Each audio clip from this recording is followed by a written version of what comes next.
John Holliman previews the mission and its crew. The Shuttle Discovery is cleared for takeoff Thursday morning. The 6-person crew includes the first Russian to travel on a U.S. spaceship and marks the beginning of much closer cooperation between the U.S. and Russian space program. It's an enormous change. We were competing with the Russians. We wanted to get there first. And now on this mission, we're going to learn from each other. We're going to compare notes on how you do Earth observation. We're going to operate robotic equipment. And most of all, we'll learn how to get ready for the most noble mission to build a joint space station together. Sergei Krikalev has spent years aboard the Russian Mir space station and says riding the shuttle shouldn't be too different from what he's used to. First, what surprised me is it was a similarity in our programs, in kind of training, in kind of job. We found a lot of different things in our program, in training, but I remember my first impression, what surprised me was our similarity. The astronaut crew has been training with Krikalev for a year. There are a lot of things that we do that are alike, but there are an awful lot of things that we do that are drastically different. You might think that in Russia, in the Russian program, they didn't have very much control over what they did and that, you know, they're pretty rigidly controlled. Such is not the case. They have a lot more freedom than we do in deciding what goes on. During the 8-day mission, the crew will launch a flying saucer, which NASA calls the Wake Shield facility. It will trail behind the shuttle and create an ultra vacuum which can't be duplicated on Earth. Experimenters will try to grow wafers of gallium arsenide on the back side of the saucer, which could someday make computers 8 times faster than anything now available. In the Space Hab laboratory, astronauts will grow near-perfect crystals, which could lead to cures for dozens of diseases. The best that can happen is that there can be some very useful products that come out of it. And as was mentioned earlier, in the pharmaceutical area, if a cure were to come about for a disease such as AIDS or cancer, that involves billions and billions of dollars to industry and significant profits. The last time astronauts and cosmonauts worked this closely together, an Apollo capsule mated with the Soyuz, and Russians and Americans shook hands in orbit for the first time. While NASA says science is the main purpose of this mission, the fact that a Russian is helping U.S. astronauts is significant. NASA managers say they expect closer ties between the White House and the Kremlin to follow.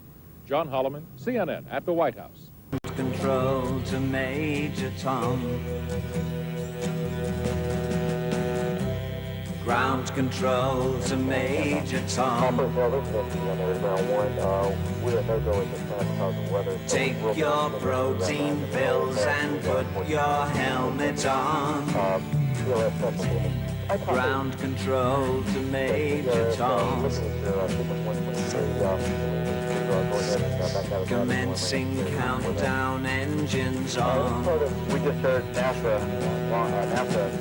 Nach Auswertung aller Unterlagen und umfangreichen Bodentests baugleicher Sonden glaubt man jetzt, die Ursache für das Desaster gefunden zu haben.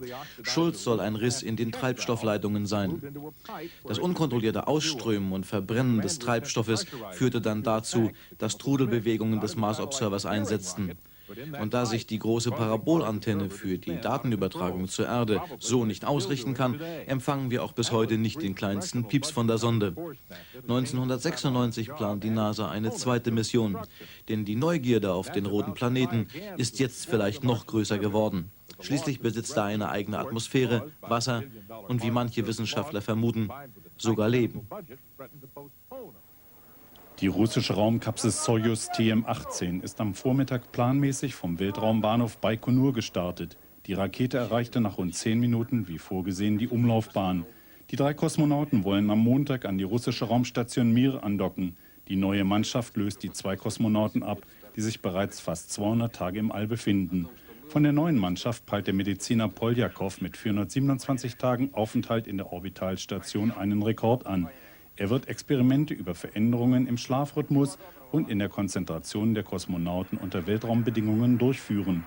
Diese Experimente hatte der deutsche Astronaut Klaus-Dietrich Flade im März 1992 in der Mir begonnen. Lancé il y a quelques heures à peine et sans le moindre problème, le vaisseau spatial Soyouz TM-18 avec 3 cosmonautes à bord qui vont tenter de battre le record de durée dans l'espace. Soyouz va en effet rejoindre le complexe spatial Mir sur orbite depuis des années. Les cosmonautes devraient y rester pendant 427 jours. Le précédent record appartenait déjà à l'URSS avec 366 jours dans l'espace entre 1987 et 1988 pour Moussa Manarov. Signe des temps. Pour assister au départ, il y avait tout à l'heure à Baïkonour, autrefois ville ultra secrète, un représentant de l'agence spatiale américaine, la NASA. C'est sur ces images impressionnantes que nous allons... Heute an Bord eines Raumschiffes vom Typ Soyuz zur Station Mir ins All aufgebrochen. Die Besatzung soll sich vor allem mit medizinischen Experimenten beschäftigen, darunter einige im Auftrag der deutschen Forschungsanstalt DLR. Einer der Kosmonauten, der Arzt Poljakow, will 427 Tage im All bleiben und damit einen neuen Rekord aufstellen. Und der Auftakt der Mission kann als gutes Omen herhalten. Pünktlich um 5 Minuten nach 11 zündeten die Triebwerke und schoben Soyuz TM-18 planmäßig ins All. Innerhalb von 10 Minuten erreichte die Kapsel die Umlaufbahn in 300 Kilometer Höhe. Dort werden die 3 Kosmonauten fast 2 Tage lang die Erde umkreisen und sich an die Raumstation Mir annähern. Um 5:30 am kommenden Montag sollen sie an die Raumstation andocken. Genau 427 Tage lang will der Wissenschaftler Poljakow dort die Auswirkungen der Schwerelosigkeit testen. The cosmonauts blasted into orbit Saturday from Kazakhstan. The mission is due to last a year and 2 months. If all goes according to plan, the Soyuz will dock Monday with the space station and swap crews. A Russian news agency reports the new mission will focus on medical research with no spacewalks planned. Die Trägerrakete Ariane ist in der Nacht nur wenige Minuten nach dem Start abgestürzt. Die 3. Stufe des Triebwerks versagte. Ursache dafür ist vermutlich eine defekte Pumpe. Mit der Rakete versanken auch ein europäischer und ein türkischer Satellit im Atlantischen Ozean. Der Start vom Raumfahrtgelände Kourou in französisch-Guayana war der 63. der Ariane-Mission. Einen Fehlschlag hatte es zuletzt vor 4 Jahren gegeben. Wieder eine Mission der europäischen Trägerrakete Ariane misslungen. Kurz nach der Zündung der 3. Stufe stürzte die Rakete einfach ab. An Bord befanden sich der erste türkische Telekommunikationssatellit Türksat 1 und ein europäischer Fernmeldesatellit. Verlust rund 450 Millionen Mark. Nachdem die europäische Weltraumrakete Ariane bereits 26 Mal hintereinander erfolgreich gestartet wurde, schien auch in der Nacht zum Dienstag alles nur noch Routine zu sein. Aber gerade in solchen Augenblicken passiert es. Die Triebwerke der 1. und 2. Stufe arbeiten noch normal. Da setzt nach 7 Minuten Flugzeit das bereits gezündete Triebwerk der 3. Stufe plötzlich aus. Und die Rakete stürzte mitsamt ihrer Nutzlast aus 100 Kilometer Höhe in den Atlantik. Ursache könnte nach bisherigen Überlegungen die Überhitzung einer Treibstoffpumpe sein. Das passierte zwar zum ersten Mal, aber die Auswirkungen dieses Fehlers könnten dramatisch sein. Denn durch den misslungenen Start sinkt die Zuverlässigkeit der Rakete von 97 auf 94%. Dadurch erhöhen sich die Versicherungsprämien, was wiederum zur Erhöhung der mit ca. 160 Millionen Mark ohnehin hohen Startkosten führt. Besonders die Konkurrenz im kommerziellen Satellitenstartgeschäft, wie die amerikanischen Firmen General Dynamics und Martin Marietta, aber auch die Russen und Chinesen könnten jetzt Morgenluft wittern. Sie werden versuchen, die 37 Kunden, die noch in den Auftragsbüchern von Ariane stehen, für sich zu gewinnen. Eigentlich waren allein in diesem Jahr noch 9 Starts geplant. Der Präsident der Betreiberfirma Ariane Space Bigot kündigte an, sobald als möglich die Raketenstarts wieder aufnehmen zu wollen und danach die Startfolge zu erhöhen. Hoffentlich schleichen sich nicht dadurch neue Fehler ein. Unseren Raketenexperten hier ins Studio geholt, Volker Kado, hallo. Ja, wie konnte das eigentlich passieren? Bisher hat doch eigentlich bei der Ariane immer alles geklappt. Ja, dieser Fehlstart zeigt eindeutig, dass die Raketentechnik nach wie vor eine sehr komplizierte Technik ist und nur schwer zu beherrschen. Man muss bedenken, dass hier riesige Kräfte in kürzester Zeit und sehr präzise losgelassen werden müssen. Ja. Und da kann sich ein kleiner Fehler kann immer schon eine große Auswirkung haben. Also ich sag mal, bei einem Auto, wenn 99% funktioniert, dann fährt es trotzdem noch in der Regel, ja. Wenn nicht gerade das 1% Benzin ist. Ne? Aber bei einer Rakete ist eigentlich 1% in der Technik Fehler, führt das eigentlich meistens schon zu einer Katastrophe. Die dritte Stufe ist auch die am schwierigsten, am kompliziertesten zu beherrschende Stufe, weil dort flüssiger Wasserstoff und flüssiger Sauerstoff verwendet wird. Das sind hochexplosive und sehr energiereiche Treibstoffe. Nun hat die dritte Stufe auch sogar kurioserweise gearbeitet. Das hat mich gewundert. Also alle drei Stufen erst in der Anfangsphase alles in Ordnung, auch die dritte Stufe. Und nach einer Minute, circa nach 80 Sekunden exakt, brach dann plötzlich das Triebwerk ab, bockte, nichts kam mehr. Und die Überlegung, woran das gelegen hat, konnte eigentlich nur in der Richtung gehen, dass von den Förderpumpen irgendwie eine versagt haben muss. Und meine letzte Meldung, die ich nun bekommen habe, sagt eigentlich aus, dass von dem flüssigen Sauerstoff, dass die Pumpe versagt hat. Und war ja der Start vorher schon mal um 4 Tage verschoben worden, aus dem gleichen Grund? Nein, eindeutig, also immer nach den Informationsquellen, und ich habe heute auch mit Arianes Bass telefoniert, sagen sie eindeutig, die 4 Tage Verzögerung hing damit zusammen, dass im automatischen Befehlsablauf, also ein Computerproblem, beim Dezemberstart etwas nicht ganz sauber war. Die Systeme sind aber so gebaut, dass sie gegenseitige Fehler miteinander aufheben können, sodass im Dezember alles geklappt hat. Hat denn jetzt dieser Fehlstart irgendwelche Auswirkungen auf künftige Unternehmungen? Was passiert jetzt eigentlich mit den Trümmern da? Wie wird er jetzt weiter verfahren? Na, von den Trümmern wird man nicht mehr viel finden können. Wenn das so von 100 Kilometer Höhe etwa im Atlantik aufschlägt, dann ist da kaum noch was zu finden. Sicherlich hat das Auswirkungen. Arianes Bass, die Betreiberfirma, hatte sich für dieses Jahr viel vorgenommen. Es sollte ein Rekordjahr werden mit 10 Starts. Und nun ist natürlich die Frage, wie lange braucht man, bis man den nächsten Start wieder durchführen kann. Er ist ja schon im nächsten Monat wieder geplant. Nun ist glücklicherweise, in Anführungsstrichen, sage ich mal, nichts auf dem Startplatz passiert, sondern weit weg. Die nächste Rakete wird ja schon immer wieder vorbereitet, sodass, wenn der Fehler schnell lokalisiert werden kann, was anzunehmen ist, dass da jetzt fieberhaft dran gearbeitet werden kann, wird, dass dann auch bald der nächste Start erfolgt. Interessant ist auch, in diesem Jahr soll ja auch noch die Ariane 5 getestet werden, das Nachfolgemuster. Und diese Ariane 5 verwendet gerade in ihrem Haupttriebwerk wieder flüssigen Sauerstoff und flüssigen Wasserstoff. Insofern wird das dort auch Auswirkungen haben. Und vielleicht die letzte Bemerkung, die Konkurrenz schläft ja auch nicht auf dem kommerziellen Satellitenmarktgeschäft, und sie versuchen natürlich jetzt bei den noch ausstehenden Nutzlasten dort einzudringen und Ariane dort ein bisschen wegzudrücken, die Europäer. Vielen Dank, Frau Krikalev, für diese Informationen. Und should reach its orbit around the moon in about 3 weeks. The purpose of the mission? To test some sensors designed to track missiles. So Clementine will try them out by mapping the moon and then an asteroid. After that, it will sail off into space, and Clementine will be lost and gone forever. An Ariane rocket launched on Monday is already lost forever. It fell into the ocean just minutes after takeoff. The rocket was carrying 2 telecommunications satellites. The cause was apparently a malfunctioning fuel pump that kept the rocket's 3rd stage from firing properly. The Space Shuttle Discovery resting on the launch pad at the Kennedy Space Center, waiting for commands to go into orbit. It is expected to blast off in less than 11 hours. Discovery's launch is scheduled for 7:10 a.m. Thursday Eastern. CNN, of course, planning live coverage. This shuttle mission will be historical in a way made possible only by the end of the Cold War. There will be a Russian cosmonaut aboard.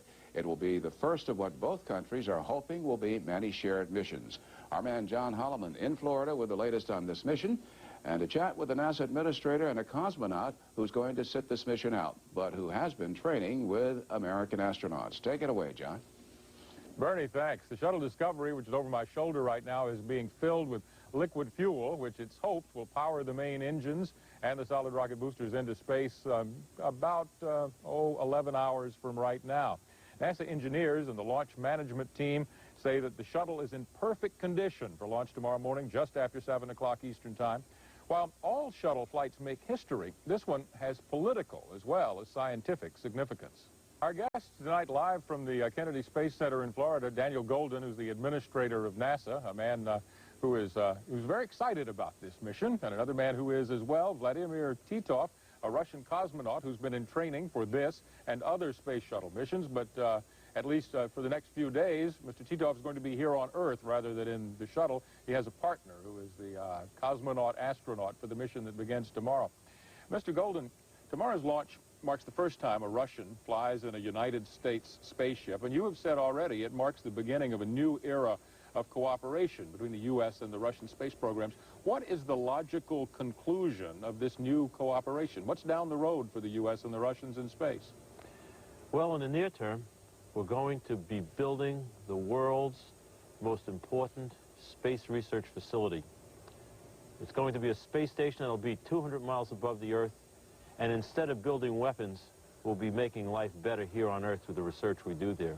But in the long term, there's one place to go, or two places: Mars, the asteroids, the exploration. We'll never do exploration in this new age if we do it by ourselves. It will be an international program. Well, as you know, critics of U.S. cooperation with the former Soviet Union, now Russia, in the past, have said, how can you depend on the Russians? Their government for a long time was this communist government that wasn't at all like ours, and now there are questions about the stability of the Russian government that's in office at the moment. What do you tell people when they ask you, how can we depend on the Russians to have the same kind of space program in a year that they have today? Americans are bold. They're not afraid of difficult things, and yes, there's risk. But I'll tell you, I've been to Russia many times. There is one thing that the Russians will never let go of: their space program. If you take a look at what happened during these difficult times, last year the Russians launched twice as many rockets during the peak of instability, twice as much as the U.S. I believe in our Russian partners in terms of being strong in space, and we're going to work with them to make this world a better place. Mr. Titov, you've been training with American astronauts for at least a year now. What do you see as the differences between the U.S. space program and the program in your home country? My opinion is we have a different vehicle. You have Space Shuttle. We have our main way. This is stations. It was station Salute, right now Mir. But problems which we solve in space is the same problems. It's a scientist problem. How can people live in space? I think we can, working together, it will be okay. Are there many problems for you as a Russian working with the U.S. space program?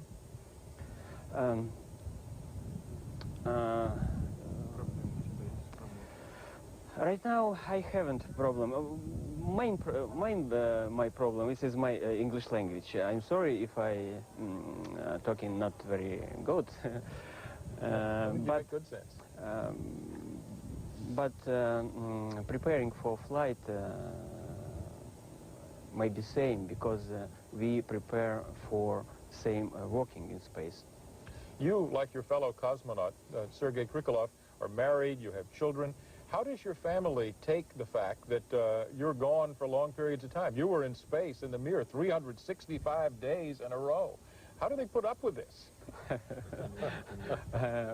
When we married, my wife not asked me about will I fly in space or not. But when I said here I will fly in space, she agreed with me, and maybe she understood me better if I understand her. Little communications at home. Do you think, in your deepest inner self, that there will be a U.S.-Russian joint space station someday? Yes. If you remember, several years ago, in 1975, we have a beautiful program between our countries, is Apollo-Soyuz, and after At this, the height of the Cold War. yes, and after this we had a cold barrier. Right now we have a good opinion working together. I think we do it. Yeah, well, let's talk. I have a final question for both of you. Mr. Golden, you, before you came to NASA, worked for a big defense contractor building things like spy satellites to spy on the former Soviet Union, the Russian government, probably some weapons work in your background. This man was a fighter pilot in the Russian Air Force who taught other people how to fly fighters and bombers, whose job it was to come over here and bomb us to smithereens with nuclear weapons. How do the two of you feel, maybe Mr. Golden go first, about the change that has taken place in the past couple of years? First, let me say, I'm proud of what I did, because I felt I was doing what was necessary to protect the American people. But the world has changed, and I feel very good about this. I feel that I've learned a lot by talking to our colleagues in Russia, And I also feel with my newborn grandchild, I don't want him to have air raid drills. I don't want him to worry about weapons. I want him to think about what he could do with his life. And this is what we got to do. We can't be afraid of it. Mr. Tito? Yes, I am military man, and you're true, say. But very easy dead to people. To kill people. It's very easy, but live together and working together, it's very difficult, but it's very important for all Earth. CNN International will bring you live coverage of Discovery's final countdown and launch. And liftoff is scheduled for 12:10 GMT, a little less than 6 hours from now.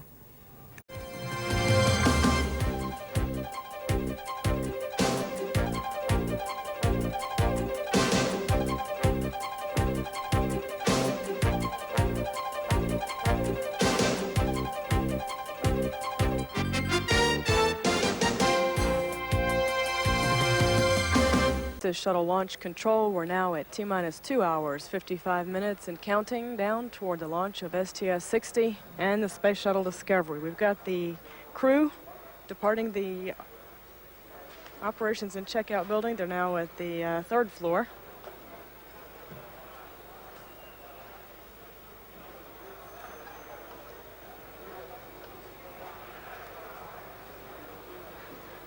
Crew will be riding down to the first floor where the astronaut van is waiting. Currently still flying in his shuttle training aircraft. He will be parked. Charlie Bolden will be the first one to get into the shuttle this morning. Also getting ready to board the orbiter is mission specialist and payload commander Franklin Chang Diaz. Russian cosmonaut Sergei Krikalev becoming the first Russian to fly aboard the shuttle this morning on mission STS-60.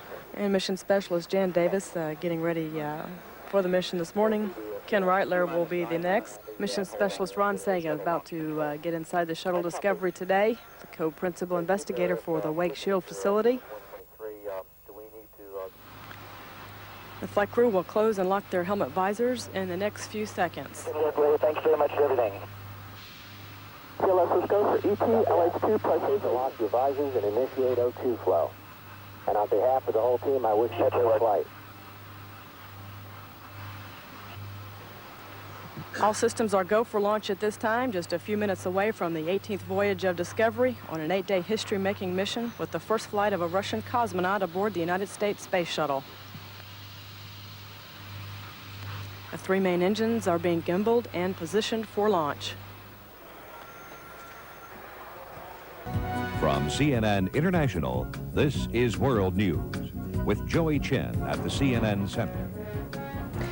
Hello, welcome. Coming up on World News, the launch of the first joint U.S.-Russian space mission in almost 20 years is now just minutes away.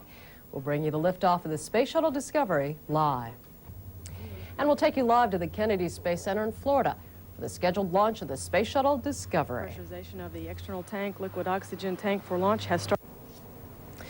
You're looking now at live pictures of the U.S.-Russian space mission, which is now just moments away. The countdown for the U.S. Space Shuttle Discovery is in its final seconds. And on board, 5 U.S. astronauts and 1 Russian cosmonaut. The 8-day flight is the first time a Russian has been launched in a U.S. spacecraft and the first jointly staffed mission by the two countries since Apollo and Soyuz crew held a rendezvous in orbit in 1975. Let's pause now to listen to the launch. 15. T-minus 12, 11, 10, 9, 8. 3 engines aboard Discovery now throttling down as the orbiter prepares to pass through the area of maximum dynamic pressure on the vehicle in the lower atmosphere.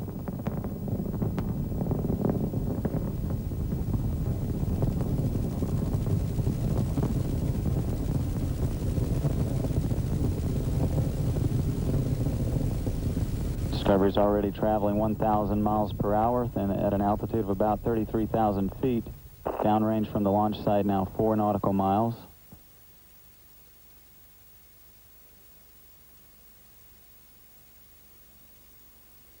Discovery, go at throttle up. Roger, Houston, go at throttle up, sorry. All 3 engines have now throttled back up to full throttle. That is 104% of rated thrust. Discovery is downrange from the launch site 10 nautical miles now, traveling 2,700 feet per second, or about 2,000 miles per hour. Altitude now 88,000 feet.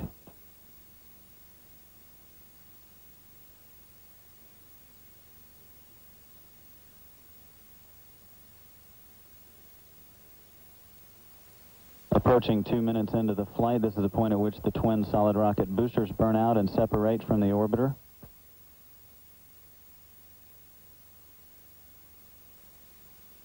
SRB separation is confirmed.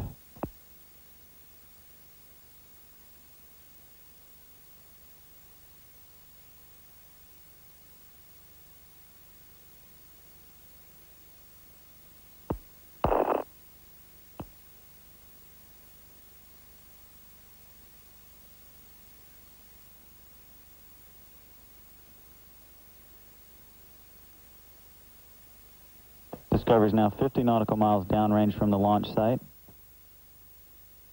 Discovery, 2-engine Ben Guerrier. Okay, Charlie, we copy 2-engine Ben. You're looking what appears to be a very successful launch of a U.S. space shuttle. The Discovery just lifted off a few moments ago from the Kennedy Space Center in Florida. It is a historic mission because it includes the first crew member who is a Russian on board this shuttle. Discovery, performance nominal. Copy, Houston, nominal performance. The performance thus far in the mission has been as expected. Discovery is traveling 5,700 feet per second, or about 4,000 miles per hour, as the orbiter travels 87 nautical miles east or northeast of the launch site. Altitude approaching 300,000 feet, 3.5 minutes into the flight.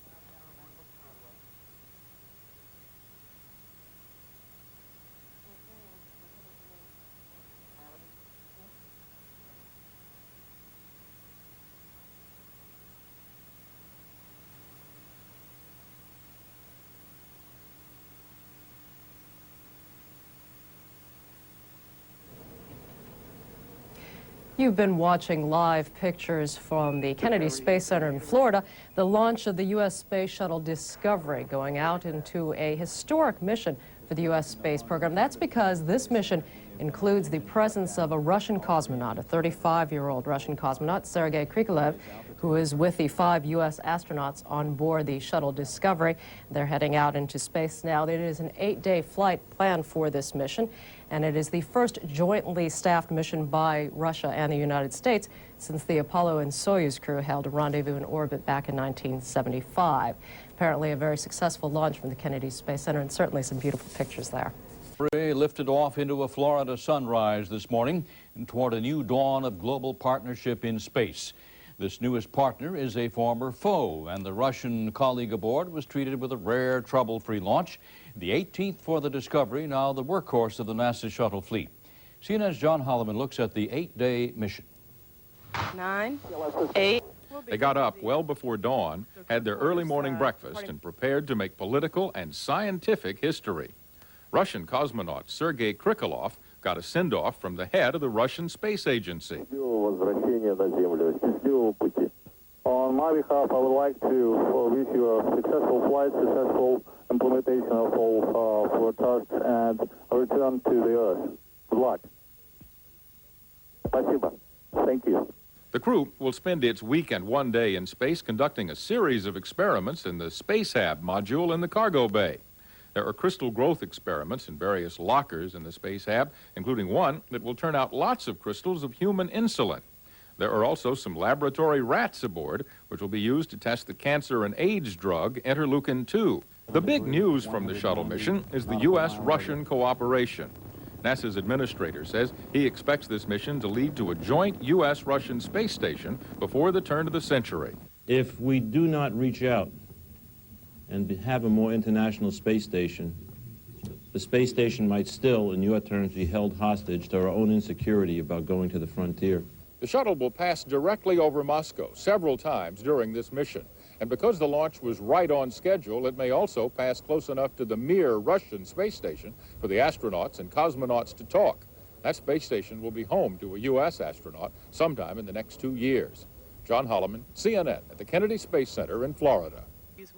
Kurz nach 1 mitteleuropäische Zeit, die Raumfähre Discovery kurz vor dem Start.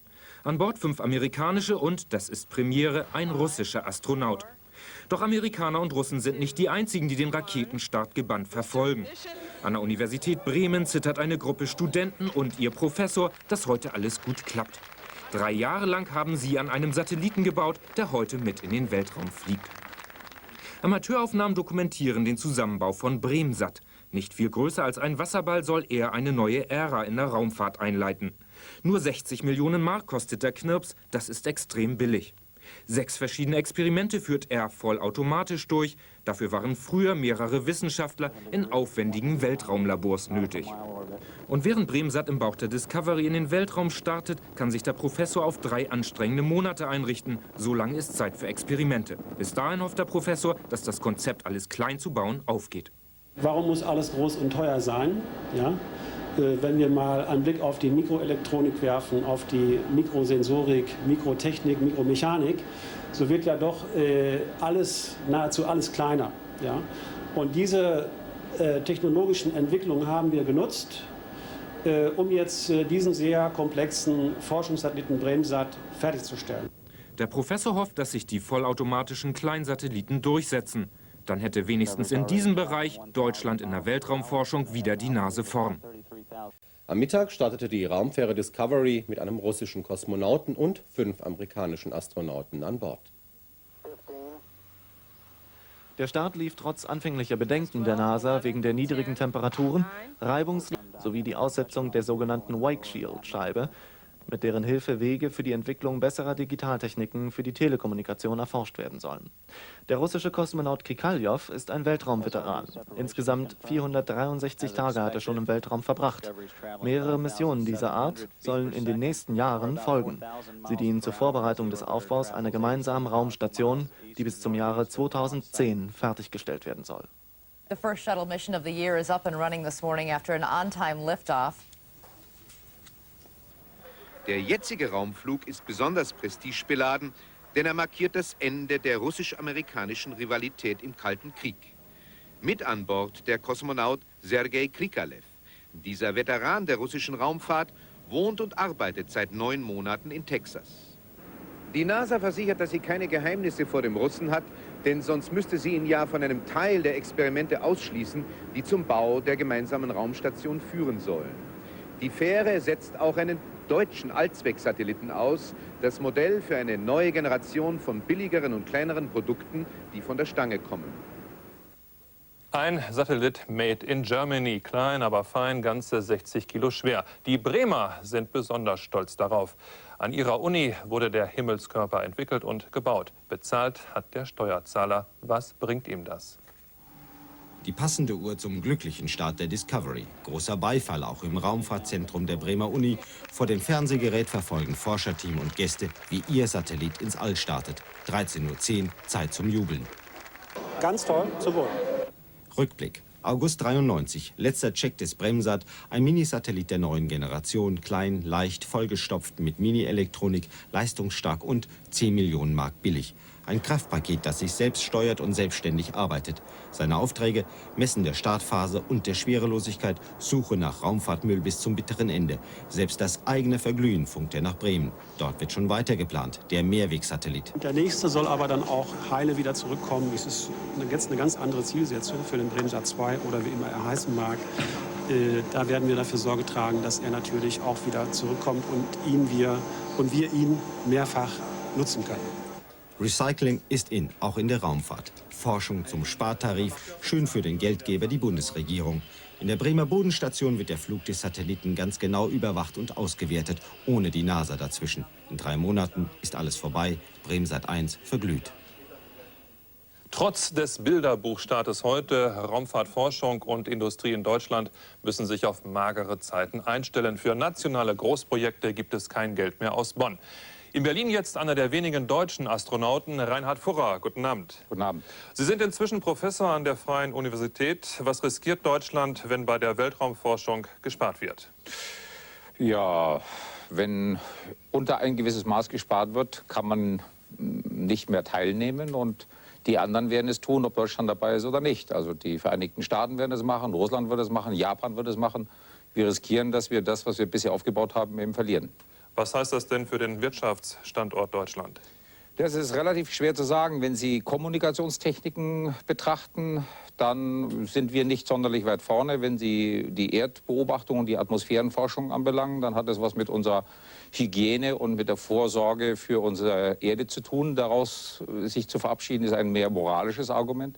Und wenn demnächst im Weltall irgendwelche anderen Produkte, sei es über große Kristalle, entstehen, dann sind wir eben auch nicht dabei. Also die Frage, ob es wirtschaftlich dann wirklich weh tut, ist immer erst dann zu beantworten, wenn man mal diesen wirtschaftlichen Faktor erarbeitet hat. Aber werden nicht auf der anderen Seite ohnehin schon viele Experimente in Schwerelosigkeit auf der Erde gemacht?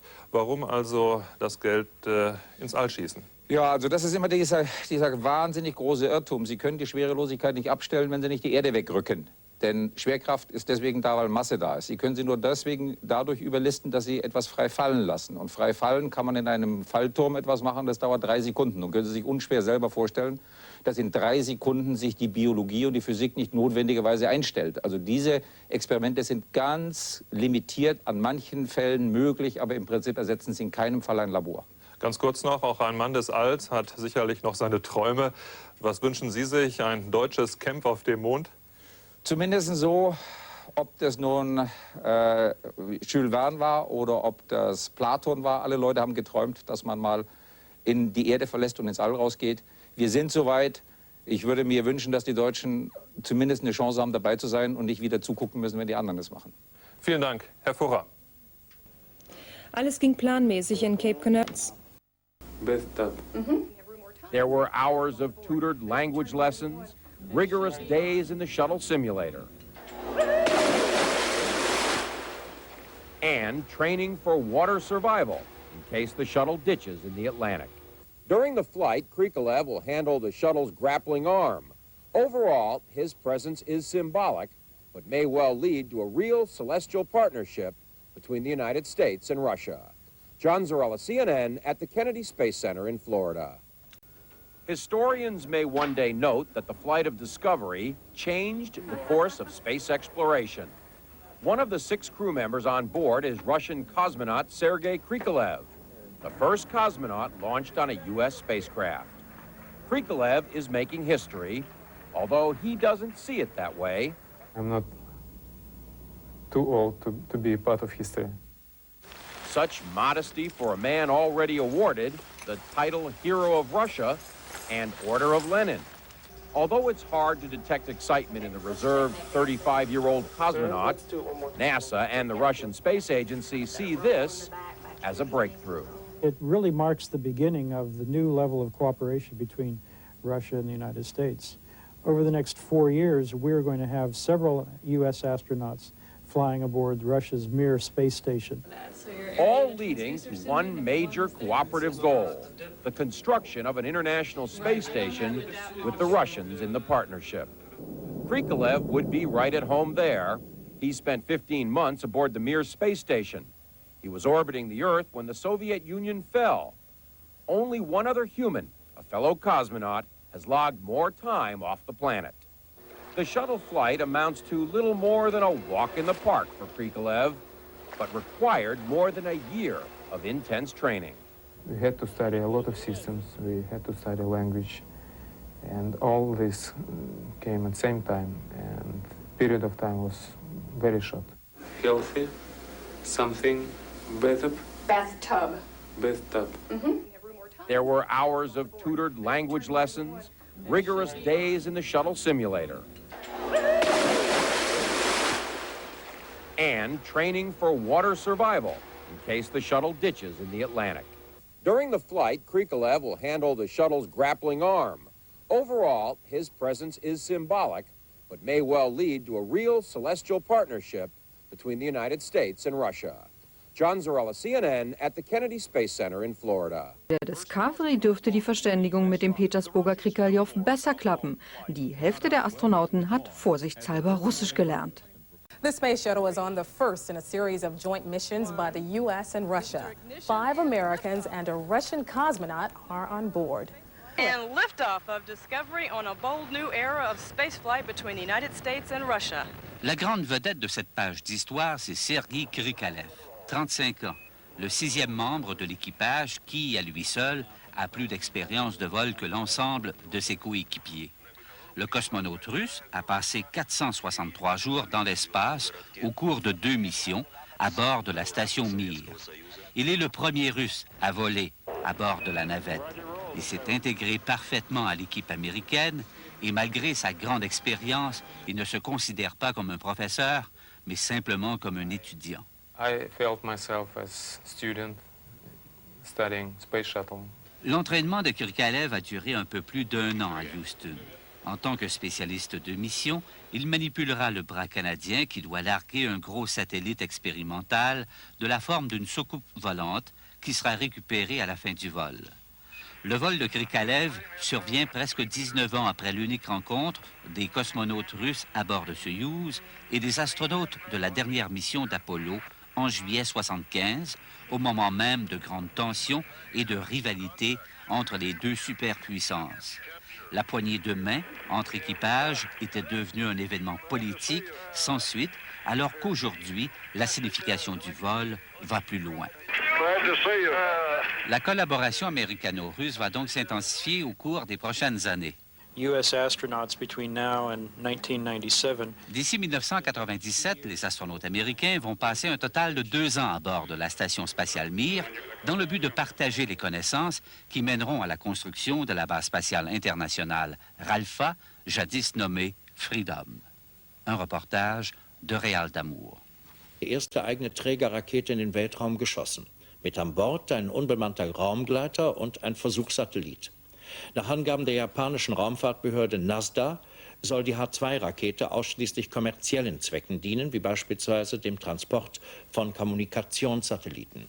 And that cosmonaut conducted medical experiments aboard the Space Shuttle Discovery today, the first joint U.S.-Russian mission since the Apollo-Soyuz rendezvous back in 1975.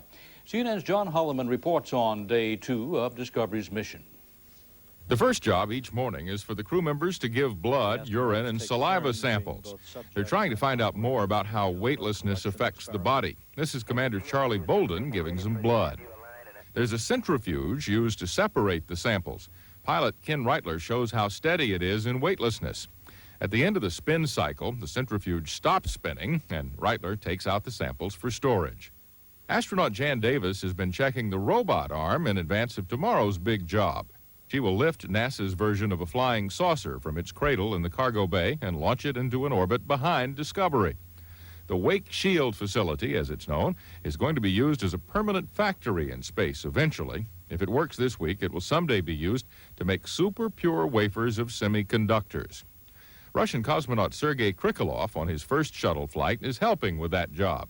At the end of the Wake Shield test next week, he will operate the robot arm and bring it back into the cargo bay for its trip back to Earth. There are a few minor technical problems aboard Discovery, but the crew is troubleshooting them as they show up. Nothing life-threatening. And it appears the mission will continue on schedule until this time next week, when the astronauts will bring Discovery home to Florida again. John Holloman, CNN reporting. For experiments. There will also be some tests performed on lab rats.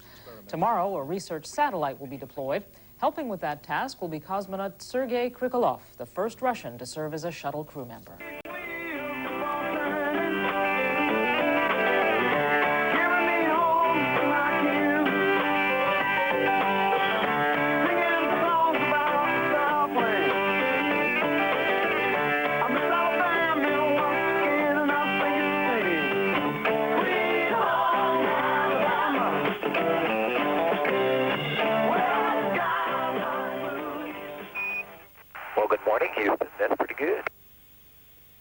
Good morning, Charlie, and good morning to the rest of your crew. We're hanging in here. Everybody's ready to go today. Hope you know that yesterday was only a real partial knowledge. That sounds great to us, Charlie, and hopefully we've developed a plan overnight you can live with, and we've got messages coming on board now. Nach 35 Stunden Flugzeit stellt das Flugleitzentrum den Tagesplan für die Discovery um. Bei der Aktivierung des Weltraumlabors treten Probleme auf. Deshalb werden die medizinischen Tests für diesen Tag gekürzt. Verzögerung im offiziellen Zeitplan 2 Stunden.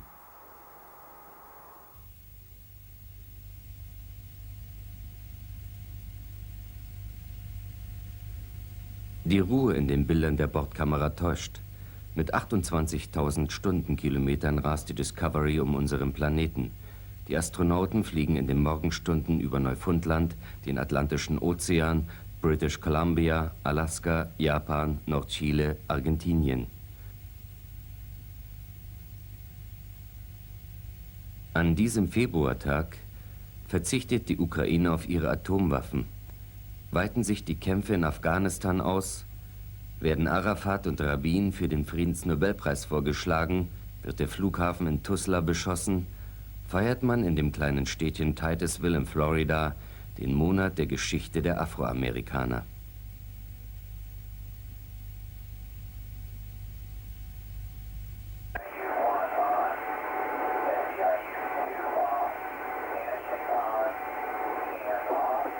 Beim ersten Überflug über Russland stellt Mission Control eine Verbindung zum Moskauer Fernsehen her. Für die Russen die erste Direktübertragung aus einem amerikanischen Raumschiff.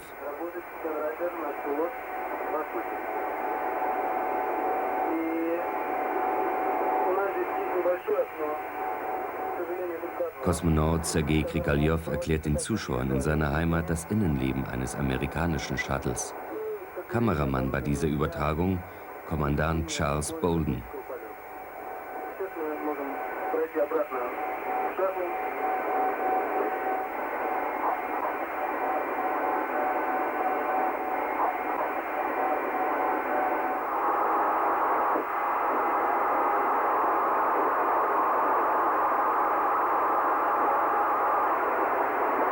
Сейчас мы находимся на полетной палубе, с которой происходит управление кораблем на этапе выведения и спуска. Jetzt sind wir am sogenannten Flight Deck, sagt Krikalev. Es hat die Ähnlichkeit mit dem Cockpit eines Flugzeuges. Nur hat man aus einem Flugzeug nicht so eine wunderbare Sicht auf unsere schöne Erde.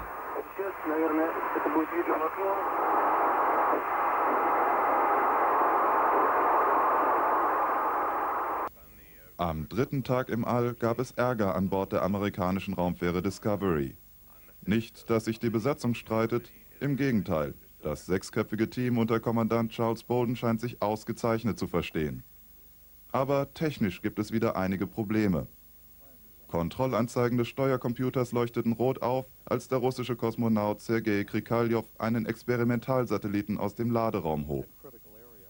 Ein Trennen des Satelliten vom Arm war dadurch bisher nicht möglich.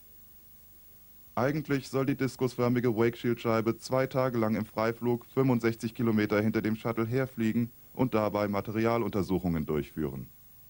Aber noch wird nicht aufgegeben. Im Laufe des Tages will die Besatzung es noch einmal versuchen.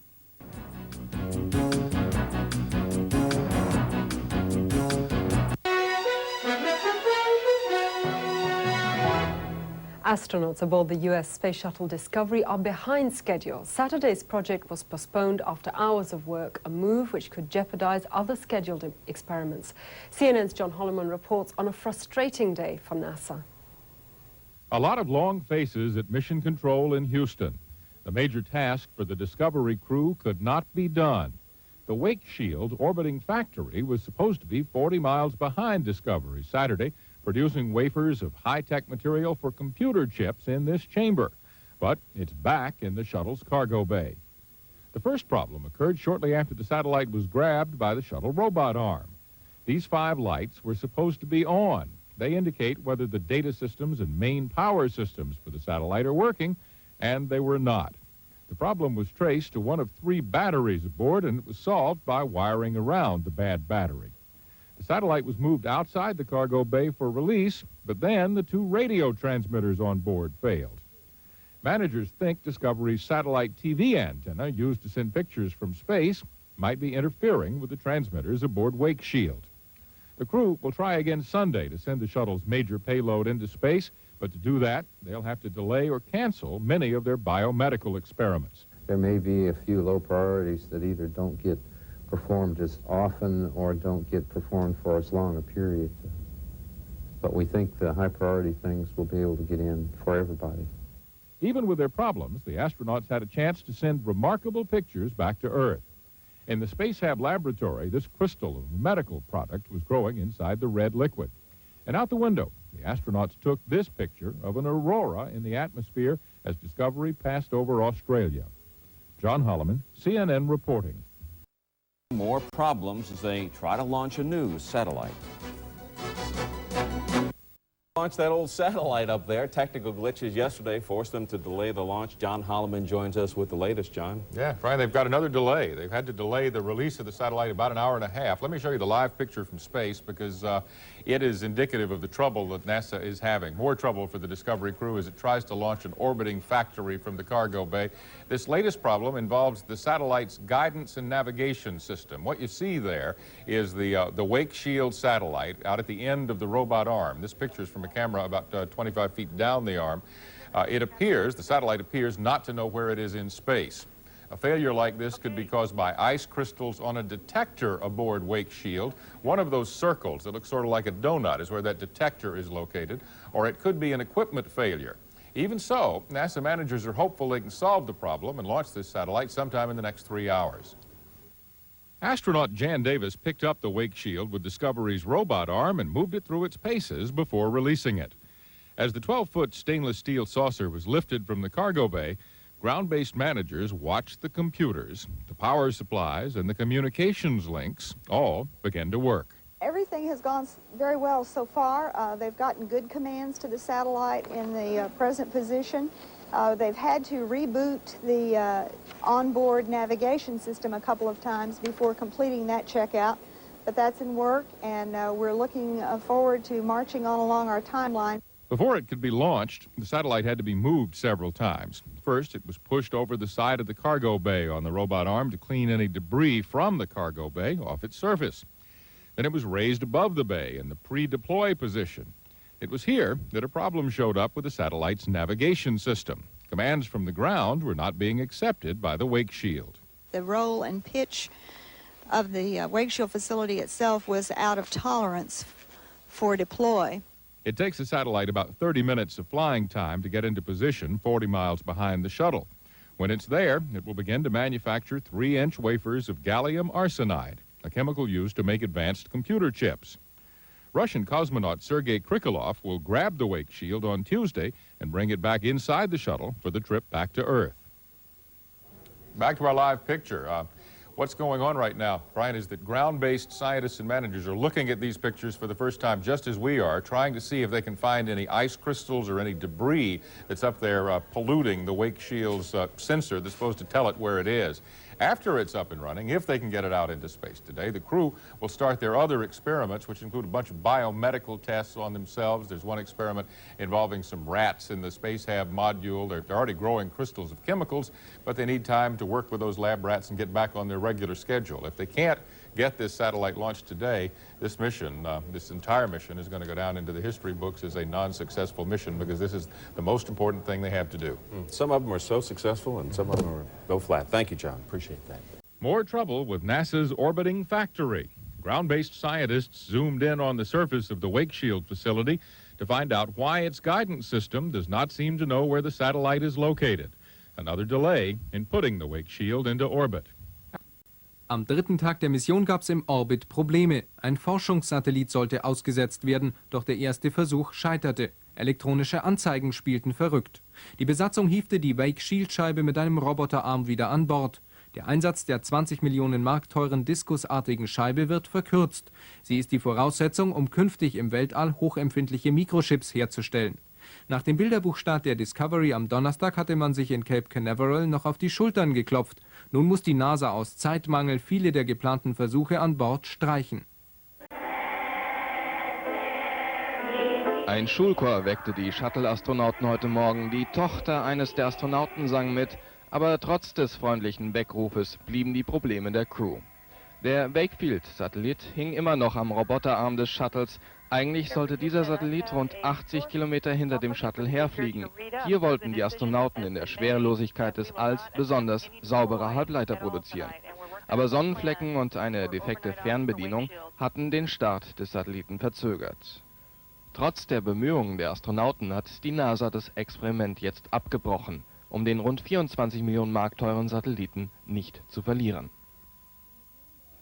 Die Mission der Raumfähre Discovery steht weiter unter einem schlechten Stern.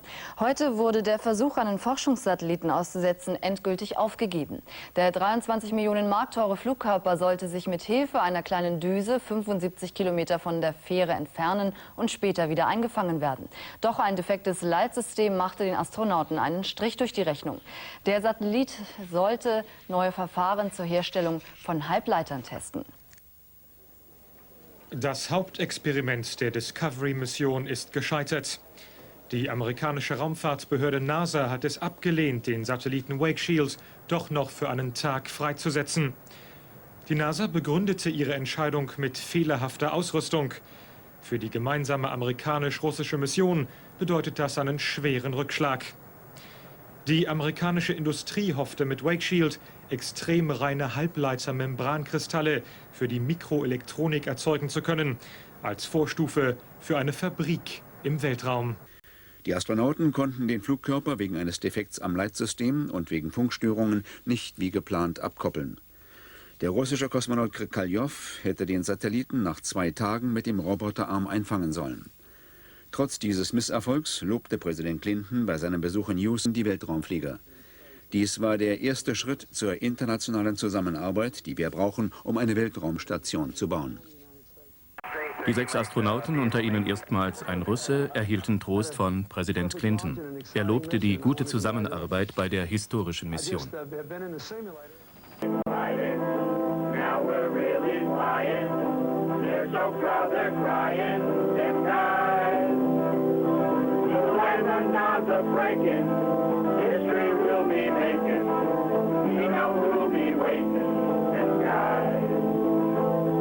Wake up. Wake up. Eat that meal. Eat that meal. Get to work. Get to work. What's the deal? What's the deal? Wake up. Wake up. Eat that meal. Good morning, Houston. If I didn't know any better, I'd think that our sim team had something to do with that. That's firm, Charlie. We thought that would wake you up with a smile this morning. That was, in fact, your sim team singing to you. Well, tell them the doggone windshield's still hanging in there. Okay, Susan, let us get a pencil, or do we need one? You may need a pencil. And you may also need some aspirin. We can empathize with you, Susan. Es ist 2:40 Uhr Houston-Time. Alle wissenschaftlichen Versuche werden sich an diesem Tag verzögern, denn es gibt Probleme mit dem wichtigsten Experiment der Mission.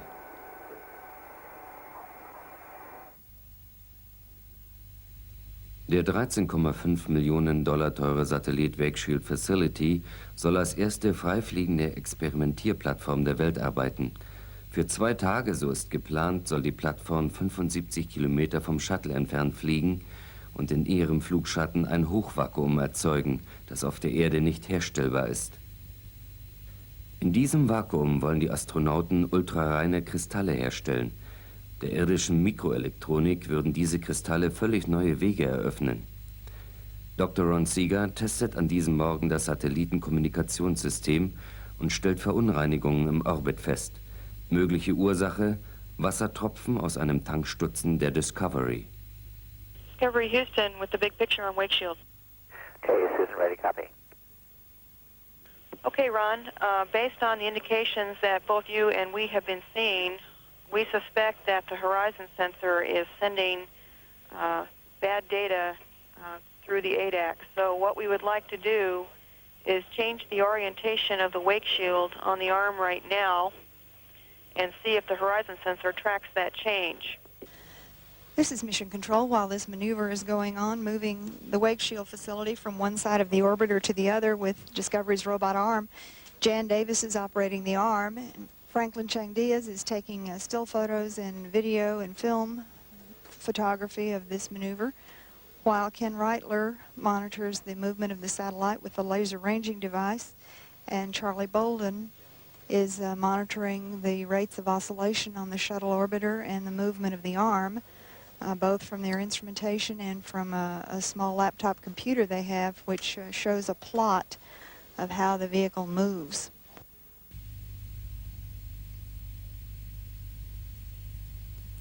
Während die Astronauten mit dem Satelliten manövrieren, fliegt der Shuttle über Russland, China, Vietnam, über Afghanistan, Portugal, Marokko, Kuba und Mexiko.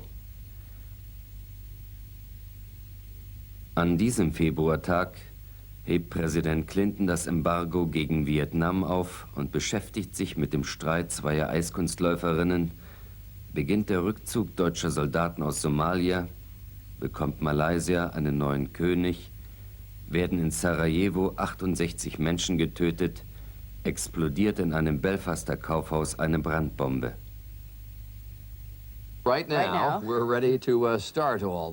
Wir beginnen jetzt mit der ersten Live-Übertragung aus einem amerikanischen und einem russischen Raumschiff. Wir begrüßen Kommandant Charles Bolden, Missionsspezialistin Jen Davis und Missionsspezialist Sergei Krikalev, einen echten Pionier im amerikanischen und russischen Weltraumprogramm. Can you all hear us up on Discovery? We reach you loud and clear. How you doing? Good morning, America. And good morning to all of you. We now have established contact with the Mir space station. Wir haben jetzt einen stabilen Kontakt mit der Mir-Raumstation aufgenommen. An Bord der Mir sind Viktor Afanasyev, Juri Usatschow und Valeri Poljakov.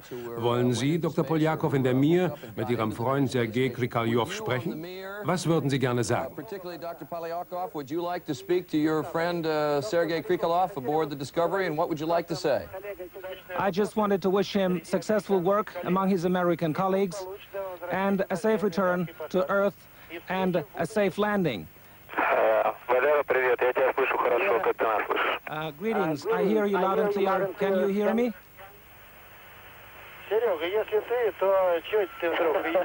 Sergei, why are you speaking English to us? Have you forgotten Russian? That's actually the translator, I should tell the folks on here.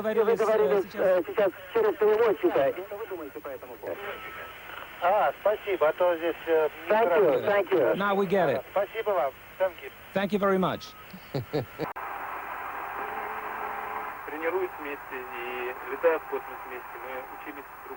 Liebe Kinder, euer beliebtes Cheburashka will euch jetzt gute Nacht sagen. Auf unserem Flug habe ich meine amerikanischen Kollegen sehr gut kennengelernt. Sie haben etwas Russisch gelernt und jetzt, wo alle Spielsachen und Kinder müde sind und sogar die Märchen schlafen gehen, wollen wir euch gemeinsam ein Lied vorsingen. Ich hoffe, ihr erkennt es wieder.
This is Houston. Are you ready for the event? Yes, we are. This is the President. Can you hear me? Yes, sir. We can hear you very much. Welcome aboard. How are you, Commander Bolden? I'm doing very fine. Our crew's hanging in there, and we're having a good time, enjoying it. Well, you seem to be having a good time. You've had a perfect launch and an exciting mission, and I want to congratulate you. I just have been in the simulator, and I've applied to be an astronaut, but I haven't been accepted yet. I'm certain if you pull a few strings, sir, you might be able to make it. You're the only person who's invited me to abuse my power since I've been president. I want to say especially how proud we are to have Sergei up there, the first Russian cosmonaut on the space shuttle. You ought to know that Yuri Koptev, who's the head of the Russian Space Agency, is here with me at Mission Control as we're speaking. So we're all looking at all of you, Russians and Americans together, and we like what we see. I keep coming in and out. Can you hear me now? Can you hear me? Yes, sir. It keeps going in and out, but we are getting the gist of your conversation. The American people would be happy if they only had to listen to every third word, too, I think. Not true. So, No, sometimes the truth is funnier than fiction, huh? I love Dr. Davis's hairdo. I think it will be a rage back in America when she comes home. Well, let me allow Sergei to say a few words to you first in Russian, and then he'll do the translating after that. Thank you. Добрый день, добро пожаловать к нам на борт. Somebody's got to translate. Yeah.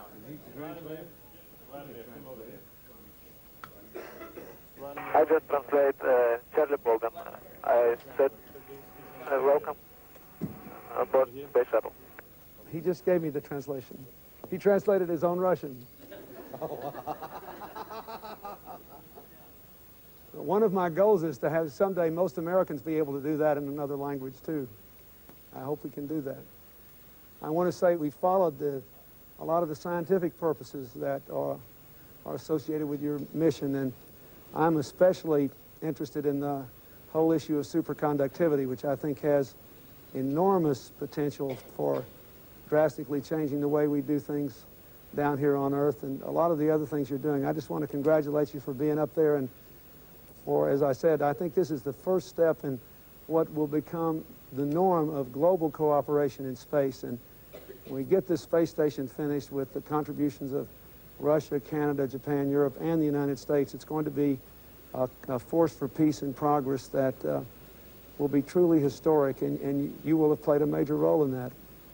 Well, thank you very much, sir. We appreciate all of your support, and hope that all of you will, just by showing your interest by being there, I'm certain that that sends a very strong message. We appreciate it. We want this to be bipartisan, so I got to get Congressman Walker on the phone here. We can prove that Republicans can talk in space. Well, thank you, Mr. President. I think I'm delighted to congratulate you on your mission, your helping us as a nation to understand what we can achieve in space, and I think that that's going to do well for the space program in the future. So thanks very much for all you're doing. Dan? Here, push it down. Hello? I just want to tell you how proud I am. I mean, this is the best day of my life, having the President of the United States in our control room. And, Mr. President, on behalf of NASA, its employees, the people in space, we love you to be here, and we're so proud. Thank you. Goodbye, folks. Come home to us. Bring that hairdo home, Jan. I love it.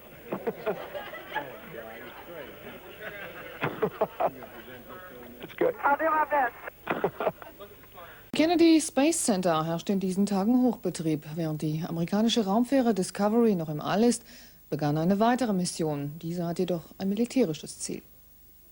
5, 4, 3, 2.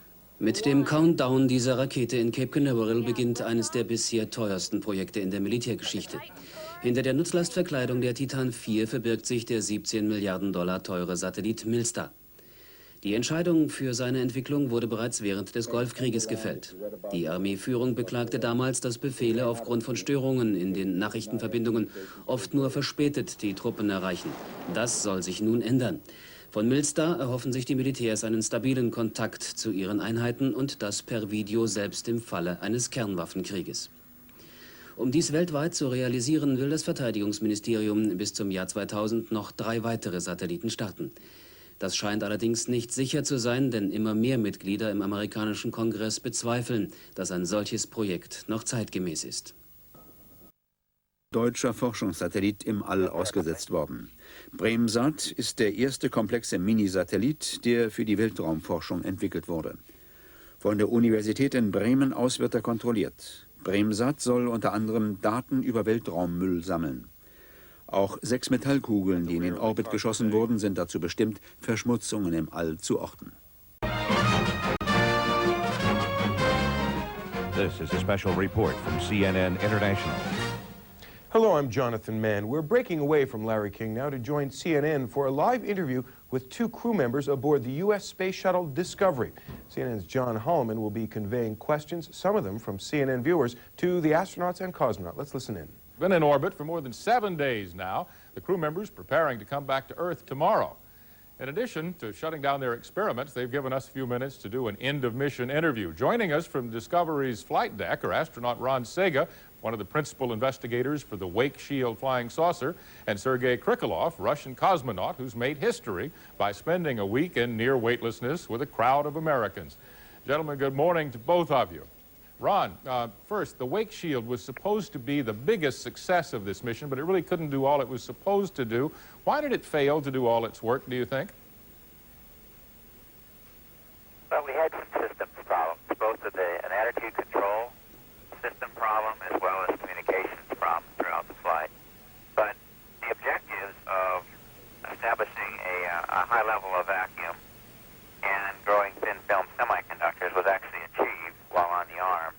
And it's interesting, historically, about 5 years ago when we wrote the proposal for the Wake Shield, the plan was to spend the first flight on the arm and do the vacuum measurements as well as the thin film growth. So we would like to have been a free flyer and away from the environment around the shuttle. But we have achieved the vacuum characterization in and around this environment as well as thin film growth on the flight. Yeah, based on what you know, is it going to be pretty easy to solve these problems so the next time you fly Wake Shield it'll work better? Well, we sure hope so. We've learned an awful lot from this flight. Right. Sergei Krikalev, we asked CNN viewers around the world to send us questions for you and Ron Sega, and we have received literally hundreds. People all over the world want you to compare living on the shuttle to living on the Mir space station, where you've spent hundreds of days. Is the shuttle more comfortable than Mir? Shuttle much more comfortable than Mir to fly up and down, but Mir much more comfortable to live in space because it's a different vehicle. Yeah. Do you think there's going to be any trouble doing the things that NASA and the Russian Space Agency want to do? In other words, having the shuttle dock with the Mir in the next year and working together for this joint mission to have the space station be not just a Russian space station, not just an American space station, but an international station? A lot of things should be done before the shuttle will dock with Mir, and if those things will not be done, we will have trouble. But I hope that many people already started to work together to understand what problem could be during docking, how we should solve this problem, and I hope all problems will be solved before this docking mission. Yeah, another question for Sergei. One of our viewers, Noel Hidalgo of Beaver Creek, Beaver Creek, Ohio, wants to know what you and your fellow cosmonauts thought of the United States and its space program before the end of the Cold War. Was it a very competitive atmosphere?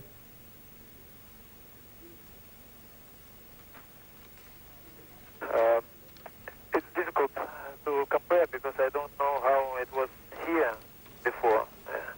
It was competition, but competition in different places. We flew space station and American small fly, space shuttle, and short duration missions. So it was like competition between boxer and swimmer. Yeah. This is a question from Bill Williams to you, Ron Sega. Why don't the astronauts show people on the ground pictures of the stars when they're flying around? You know, we see a lot of pictures of Earth that are beautiful pictures, but we seldom see pictures of the stars. Is it because you can't point the camera out of the cargo bay and find stars, or what? Okay, well, we see views of the stars, and they're absolutely spectacular out of the orbiter windows, but the equipment that we have on board is generally for the optical and higher light range, and so it's mostly an instrumentation type of a problem rather than seeing stars, certainly on the night passes. Yeah, this is another question for you, Ron, from a third grader named Jeffrey Kentra from Tampa, Florida. He wants to know that if the Wake Shield can make these high-quality wafers attached to the robot arm, why would you ever want it to be a free-flying platform?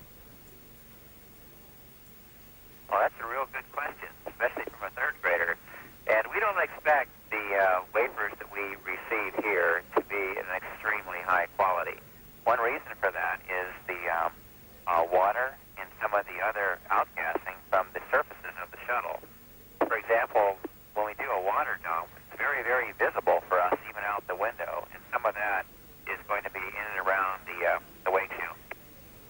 Okay. Somebody else wanted me to ask you, Ron, how many square miles of territory, I guess Earth territory, can you see when you look out the window?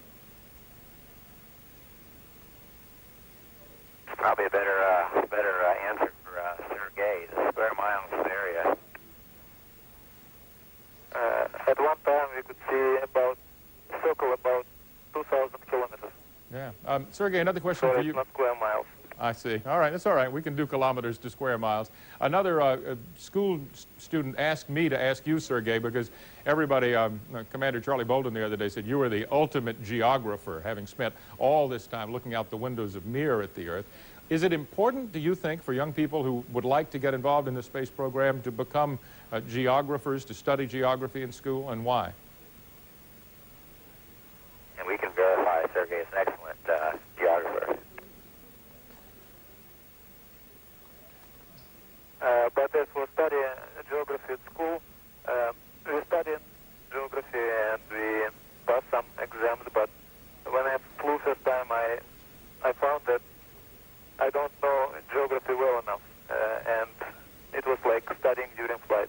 So if somebody going to fly in space in future, they should study geography to recognize places, cities, and rivers. All right, a couple of pre-teenagers from Falls Church, Virginia, Chris and Jamie Gabriel, want to know what snow looks like from 200 miles up in the sky. Does it look like what it looks like when you fly over in an airplane, for example? Oh, it does. It pretty much does look like that. You can see a lot more of it, and certainly up in the areas around the poles, you see floats of ice that we normally don't see flying across the country. Yeah, I had a question from another person. I can't remember where they're from right now, but they said if you guys were aliens, you were from another planet, and you saw the Earth, would you rather first explore the blue parts, the green parts, or the brown parts?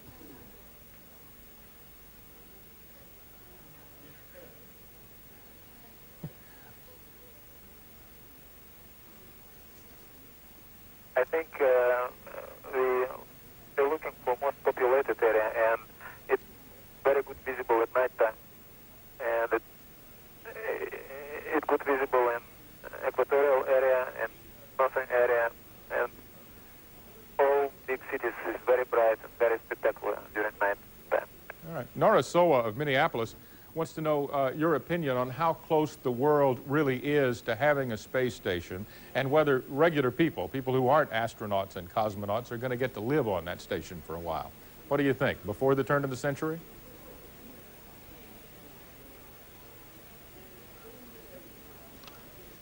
Yes, I think it's possible before end of this century, and I'm not sure that everyone could fly on this station, because space station anyway will be limited, even if it will be a big station. So to be useful on this station, students should study hard and know science very well to have chance to fly on this station. Yeah, Sergei, a third grader asked the question. They know that you have now launched into space on a shuttle, and they know that you have gone up several times to the Mir on the Russian launch vehicle. Is the experience of launch much different one to the other? Just for example, in the shuttle, the first 8 minutes is the scary part, they tell me. Is that period of time about the same on the Mir? What does it feel like to your body? It is about the same, because we need to get about the same velocity, and we go through same atmosphere for same Earth, so optimum parameter is the same from Russia and from United States. So trajectory is about the same for a Russian vehicle and space shuttle. Yeah, another quick one for Sergei. Cosmonaut training versus astronaut training. We, in the United States at least, have seen the astronauts in these neutral buoyancy tanks around at NASA centers. Are there things like that in the Russian program? Is the training itself to get ready to fly in space very similar or very different? It's different in some cases, but when we arrived to start our training in Houston, we found much more similarity than we expected. And of course, we also, for EVA, have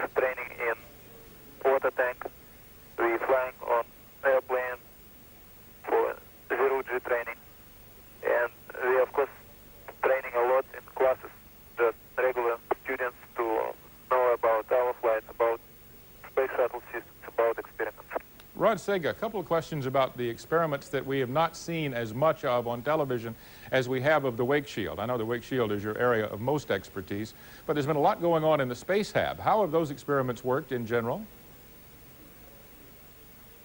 They appear to be working fairly well. Dr.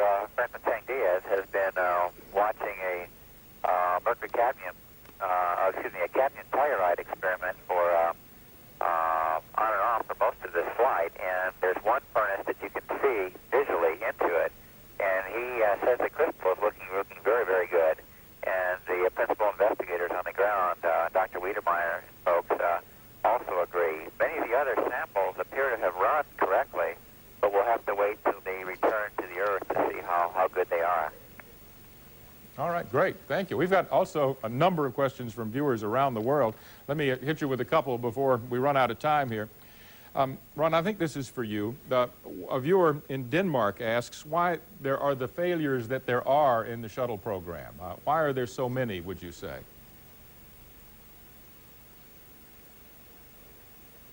Well, on experiments, one is doing something for the first time. And in a specific case of the wake shield, there were several areas that we needed to build hardware for the very, very first time to carry on a scientific experiment. Now, some experiments don't work. Others give you unexpected results. In our case, we had a few hardware problems, but the basic approach to building thin films in space and creating a vacuum turned out to be very, very good. Now, Space Shuttle Discovery, on the other hand, has been almost without problems on this flight. So it's performed very, very well, and it's something that we have worked with for a number of years. Okay, a quick question for Sergei. A viewer in Brazil wants to know if there have been parts of this shuttle mission that you could not participate in because you're a Russian.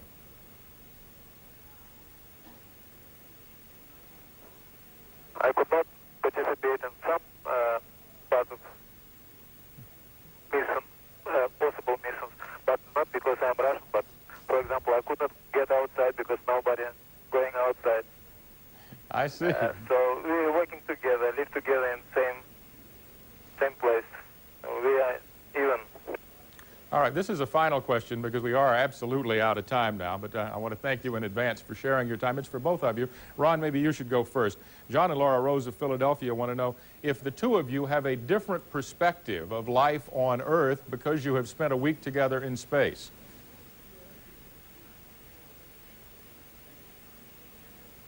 Well, I think we have come closer in our view of the Earth and how people get along, and that's mostly from simply knowing each other better.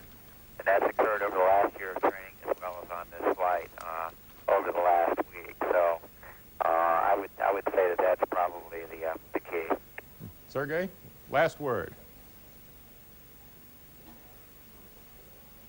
And I remember that almost everyone who returned back from space, first impression is that we used to look on the maps with boundaries, but when we look down to the Earth from space vehicle, we found that Earth is just one Earth for all of us, and we understand it much better than people who could never see Earth from the space.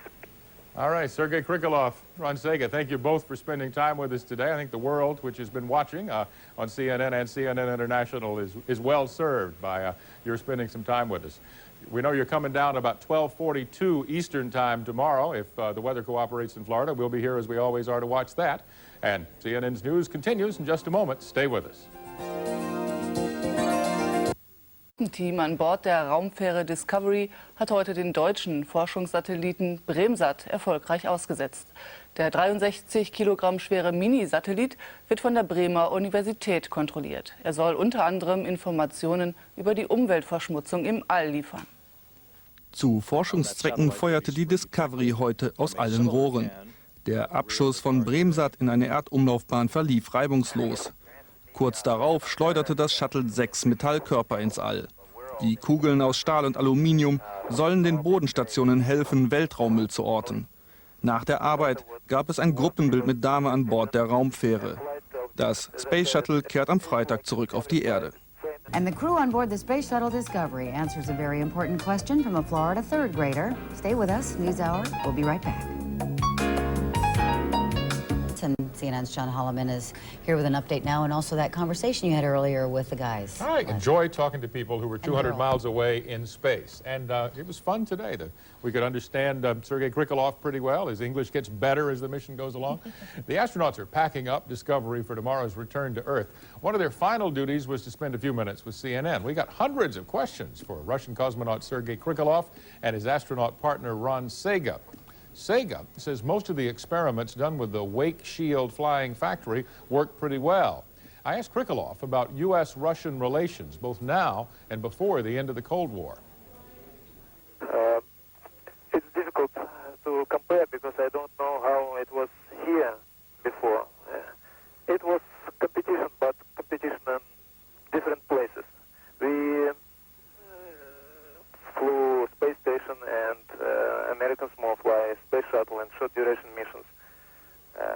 So it was like competition between boxer and swimmer. Yeah. This is a question from Bill Williams to you, Ron Sega.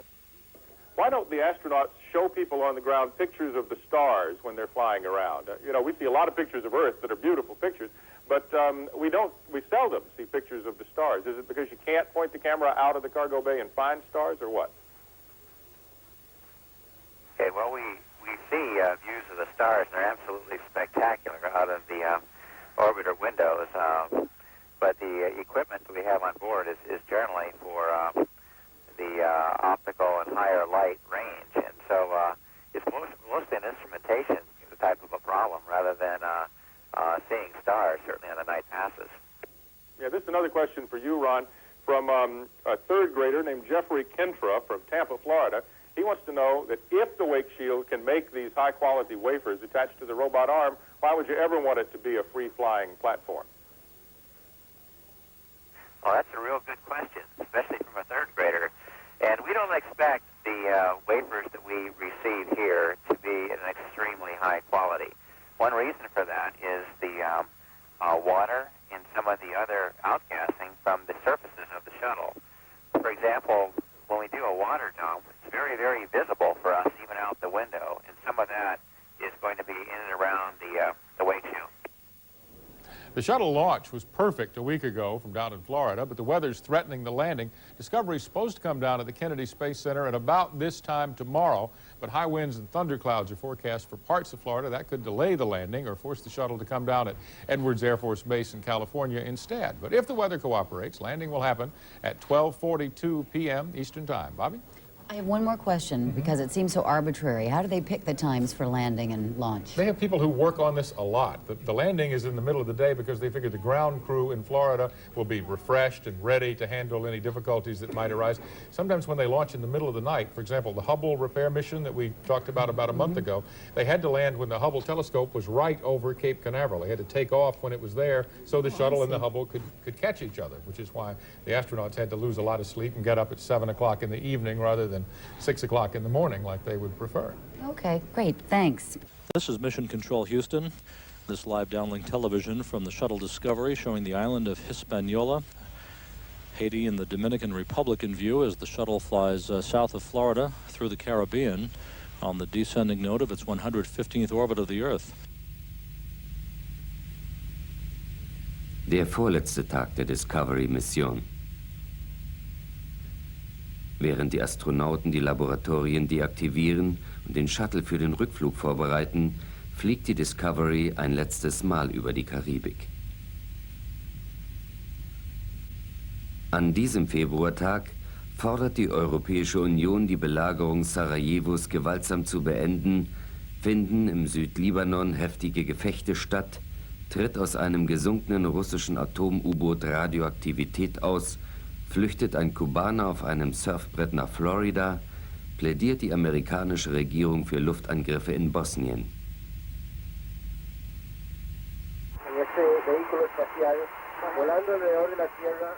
Ich möchte an unserem letzten Flugtag alle Jugendlichen Lateinamerikas und anderer spanischsprachiger Länder zu einem kleinen Spaziergang einladen, damit Sie eine ungefähre Ahnung davon bekommen, was in so einem Raumschiff alles passiert. Gegenwärtig fliegen wir noch in einer Höhe von 190 nautischen Meilen um die Erde herum.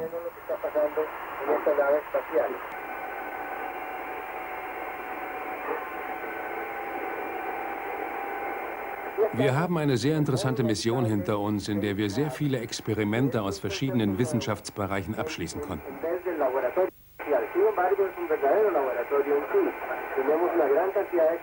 Den Wake-Shield Satellite haben wir für die Landung wieder in seiner Ladebucht verstaut. Obwohl wir ihn bei unserem Flug aus Sicherheitsgründen nicht vom Roboterarm getrennt haben, konnten wir mit ihm dennoch erste Experimente durchführen. Mit dem Raumschifflabor Space Hub, in dem ich mich jetzt befinde, wurde ein völlig neues Forschungskonzept verfolgt.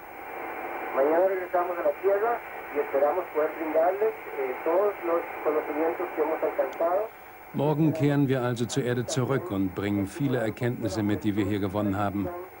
Wir hoffen sehr, dass wir die Jugend anregen können, in der Wissenschaft einen Schritt weiter zu gehen.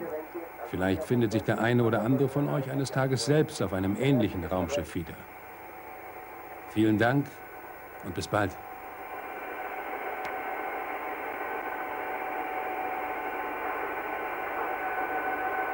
And astronauts on board the Space Shuttle Discovery are still hoping for a smooth landing today, but the weather is forcing NASA to roll with the punches. The question now is where and when. Hello and welcome to NewsHour. I'm Reed Collins in Washington. And I'm Bobby Batista at CNN Center in Atlanta. Well, if you're planning to fly into or out of the Northeast today, you may not get very far. Here's what New York looks like at this hour. An icy winter snowstorm is bringing much of the Northeast and other parts of the United States to a virtual standstill, shutting down airports, schools, businesses, and causing huge traffic jams. And forecasters say the foul weather is expected to dump up to a foot of snow in the New York area. And just how bad are things in and about that big area? Well, let's go to CNN's Gary Tuckman, who's at the Newark International Airport for the answer. Gary? Well, Reed, for the people of the Northeast, summer seems like an eternity ago. Winter is striking very hard again. As a matter of fact, this is the 12th time this winter there has been a snowstorm in the New York City area, and winter is only halfway over. Right now, we're standing along the taxiways at Newark International Airport, and Newark was shut down 2 hours ago. Behind me, you can see the planes sitting by the gates. They were trying frantically to keep this airport open, and because of the miracle called radar, they were able to, but the snow is coming down too heavy, 2 inches an hour. There's a total of 10 inches on the ground here in Newark right now, and because the snow is coming down so heavy, they could not keep the runways uncovered. They had to shut down the airport. LaGuardia Airport in Queens, New York is also shut down. Kennedy Airport is shut down, so one of the world's busiest air corridors is completely closed. Philadelphia International Airport just reopened about a half hour ago. It was shut down for about an hour to remove some snow. And Bradley International Airport, which serves Hartford, Connecticut, and Springfield, Massachusetts, is also open, but both Philadelphia and Hartford have extensive delays. This snowstorm right now means that for the New York City area, there are over 30 inches of snow that has fallen this season. That's an awful lot for New York. Consider the average snowfall for a winter season is 27 inches. So already halfway through the winter, New York is over the average point. Speaking of records, in 1977-78, most recently speaking, 50 inches of snow fell in New York City. That's the most in the last 30 years for a winter season. And the way things are going right now, with 38 days left of winter, they could reach that record in this area. All-time record, probably not, about 67 inches, and that was back in the 1940s. But it has been a rough winter here in New York, New Jersey, Pennsylvania, Connecticut, and throughout New England. This is Gary Tuckman, CNN Live in Newark, New Jersey. Well, I'm kind of afraid to ask Flip what the forecast is, but thumbs up or thumbs down? I'm sorry, guys. I tell you, it is not good at all. Not at all. As a matter of fact, it's going to continue to snow in the Northeast. As a matter of fact, it has now begun in Boston. They have 13 inches on the ground. That's not from this snowstorm, but now snow will accumulate on top of that. We have LaGuardia with, I believe, 14 inches of snow on the ground. JFK has 17 inches of snow on the ground. Newark has 18 inches of snow on the ground. Now, again, those totals aren't totally out of this storm, but that is, in fact, what is on the ground now. Philadelphia has 8 on the ground, 4 out of this storm. Philadelphia is now changed on over to ice. Providence is going to get hit real hard. In Washington, D.C., it's now ice, and we are told in a large area down here it's changed over to ice, and there are inches of ice on the ground. Now, Now this map is our work map again, a map that we usually don't show you, but what I wanted to point out was the blue area indicating the large area of snowfall, and this pink area here is the ice, and the rest of it, the green, is in fact the rainfall. In Washington, D.C., heavy ice today. The government is closed for business. Reed, we're glad you could make it into work today. Thank you. And speaking of lost opportunities, NASA has passed on its first chance of the day to bring Discovery and its Russian crew back home. There is iffy weather over Florida's Kennedy Space Center, so the Space Shuttle's crew is going to wait an extra 90-minute orbit at least and perhaps try again around 2:15 Eastern Time. That would slightly alter Discovery's landing path. Discovery also could land at California's Edwards Air Force Base. More likely might remain in space yet another day in hopes of better weather tomorrow. CNN's John Holloman is following this homecoming, and he'll join us later in NewsHour with more detail. Jacqueline Kennedy Onassis reportedly has cancer. The New York Times reports the 64-year-old former First Lady is undergoing chemotherapy for a non-Hodgkin's lymphoma. A family spokeswoman says the prognosis for recovery is excellent. Chemotherapy is the only treatment that has been prescribed. Mrs. Onassis has so far been able to continue her job as a book editor. The American Cancer Society says about 45,000 people in the U.S. will be diagnosed with the disease this year. And if unchecked, of course, it can be fatal.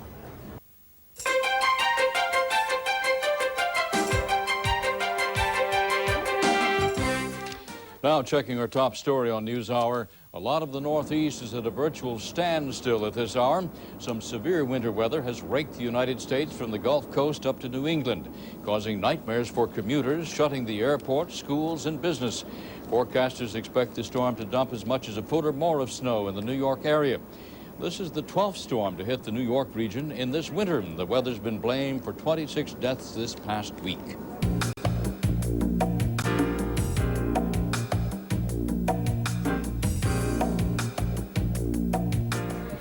Well, if all had gone well, the Space Shuttle Discovery would be landing in Florida right about now, but all didn't go well, and the weather's not so hot, and what's the latest? The weather's been good, bad all day. Our Charles Jacob's down there. We'll talk to him on the phone in just a second. But the Discovery astronauts aren't going to come home today after all, apparently. They were scheduled to be landing at about this time at the Kennedy Space Center, but a combination of a storm front moving toward the Space Center from the west, combined with increasing winds at the shuttle landing strip, forced NASA to postpone the first landing opportunity. Here's a picture taken from a camera on top of the huge vehicle assembly building at the Kennedy Space Center. The camera is looking toward the southwest, which is the direction the shuttle would be coming in. CNN's Charles Jaco is at the Kennedy Space Center right now. Charles, what does it look like as you look toward the shuttle landing strip? John, the clouds are starting to break up. In fact, the folks here are now saying that the weather is looking better, but as you said, it's been good, bad all morning long. The winds have apparently shifted into a direction that would be better for the shuttle landing, and if they want to try it here, the shuttle would land at approximately 2:21 p.m. Eastern Time, or in about an hour and a half from now. They're still trying to do that. The only scheduled landing after that would be at Edwards Air Force Base in California, but as we've heard all morning, they're in very high winds at Edwards, and they don't look like they could do it there. So they're being more hopeful here. A decision will be made within the next 15 minutes or so, or 20 minutes, we imagine, about whether or not to try landing it here, or indeed whether or not to try to put it off until tomorrow, which, according to these preliminary worksheets we have from NASA, there are 4 landing opportunities, 2 at Kennedy Space Center and 2 at Edwards. Oh, well, you know, you've been there for lots of launches and landings. What does your experience tell you about a possible landing later today? Is it possible that the weather could get good enough soon enough for this to happen? I have no idea. I'm not qualified to take either Flip Speisland or Valerie Voss's job at this point.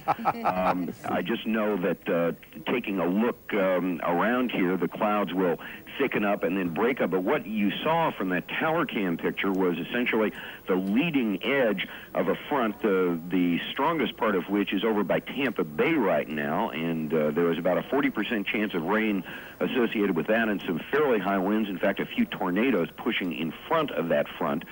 So it would be a race against time, but again, the NASA folks here say that that front seems to have slowed down a little bit, so they might very well be able to do it, but we're just going to have to wait and see. Okay, NASA commentator Kyle Herring said a few minutes ago that all preparations are complete for a rocket firing to bring the shuttle down if the weather improves.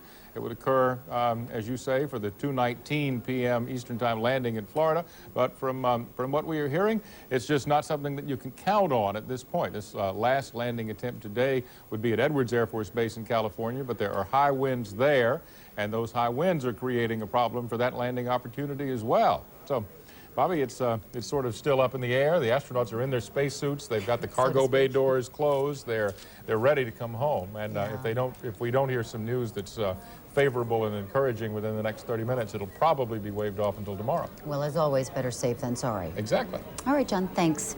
Der Straßenverkehr bietet einen skurrilen Anblick.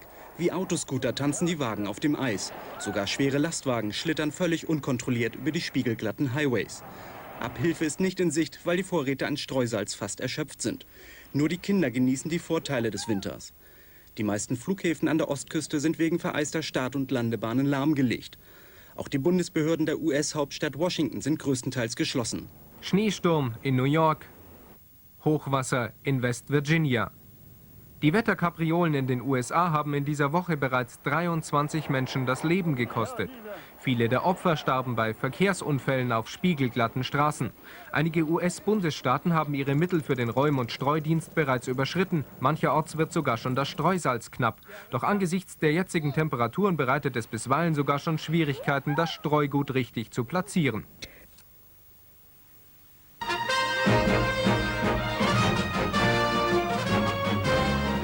This is a special report from CNN International.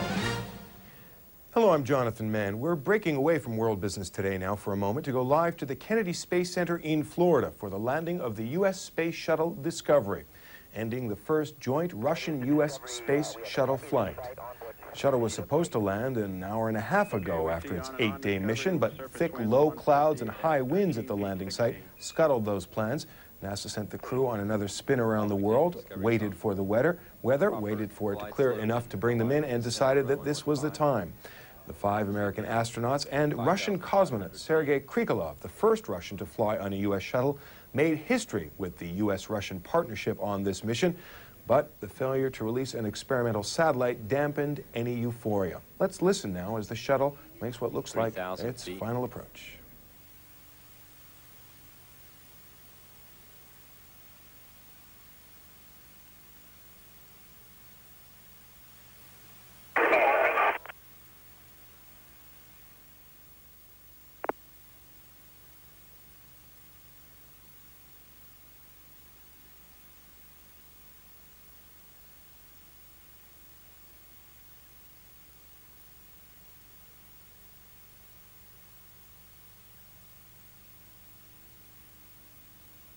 Main gear touchdown.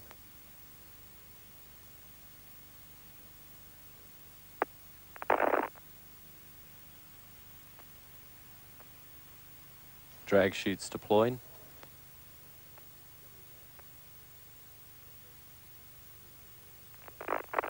Nose gear touchdown. Discovery rolling out after the first United States-Russian cooperative space flight.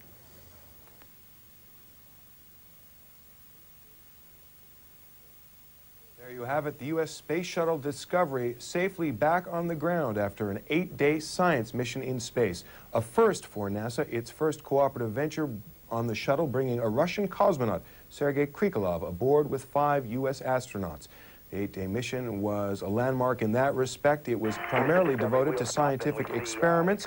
It failed to release an experimental satellite. It did successfully, however, release a German satellite and something else, something strange, 6 small metal balls, which we saw ejected from a cargo bay earlier, so that space garbage experts could track them from Earth, an effort to see how well scientists here on Earth can track space debris. The U.S. Space Shuttle Discovery back on Earth at the Kennedy Space Center in Florida.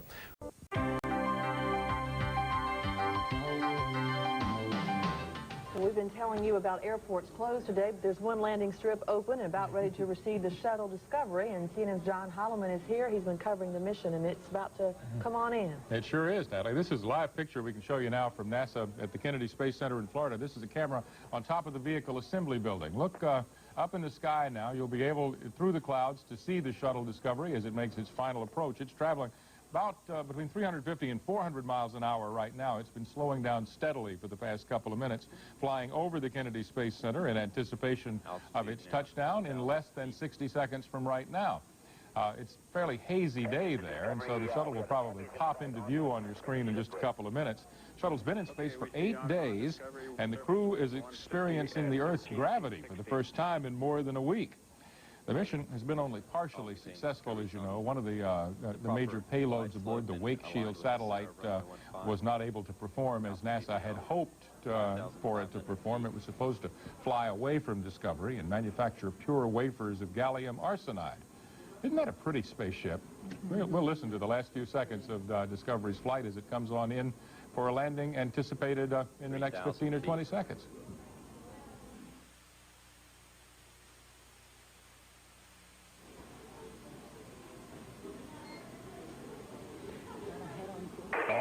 Rapidly now.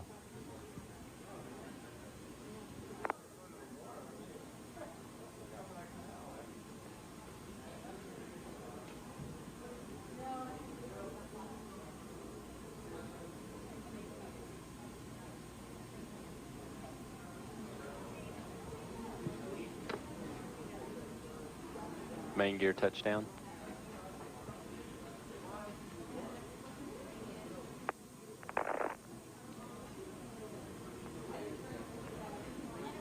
Drag chutes deployed.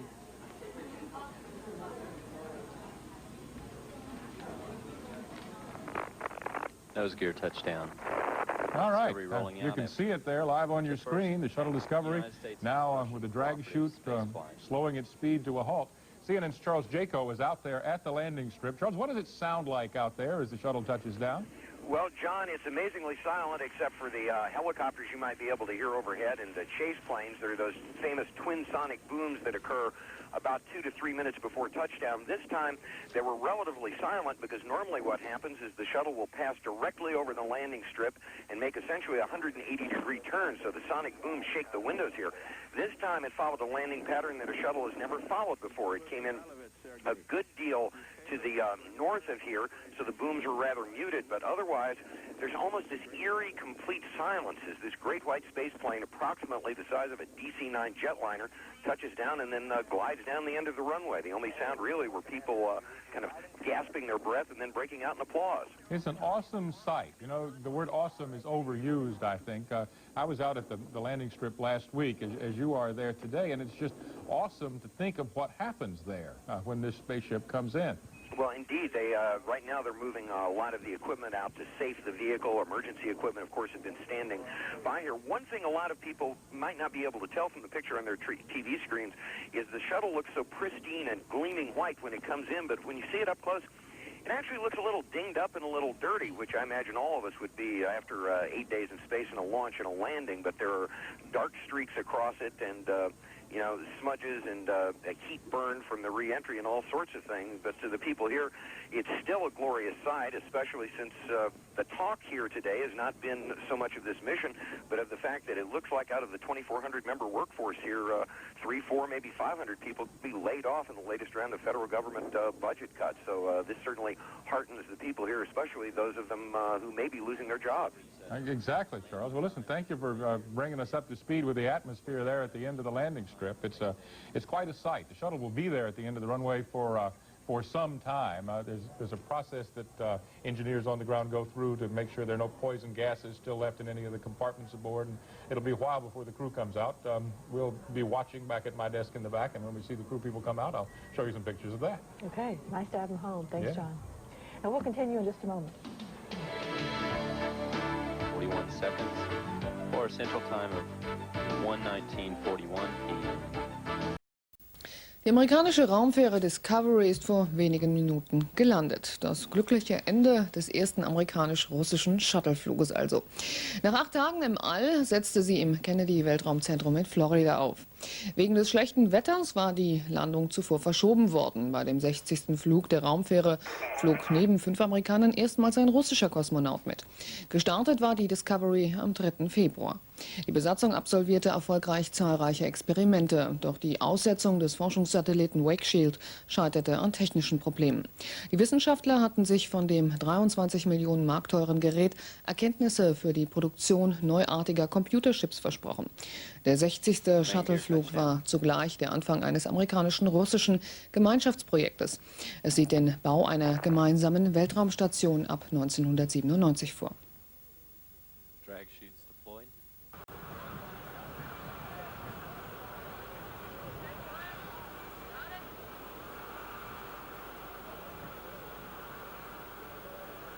$3,000 feet.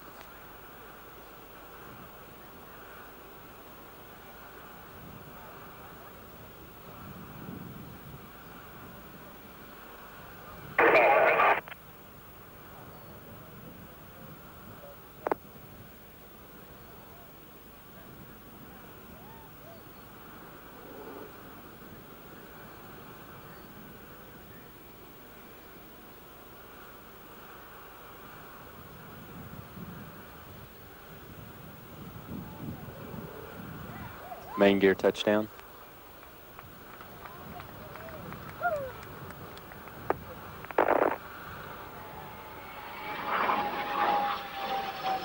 Drag sheets deployed.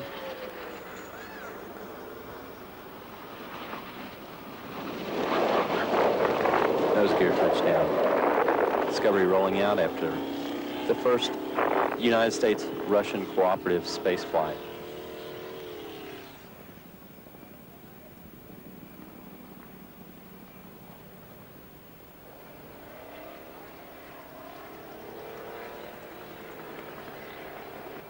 Houston Discovery, wheel stop, and we see the convoy on the way up.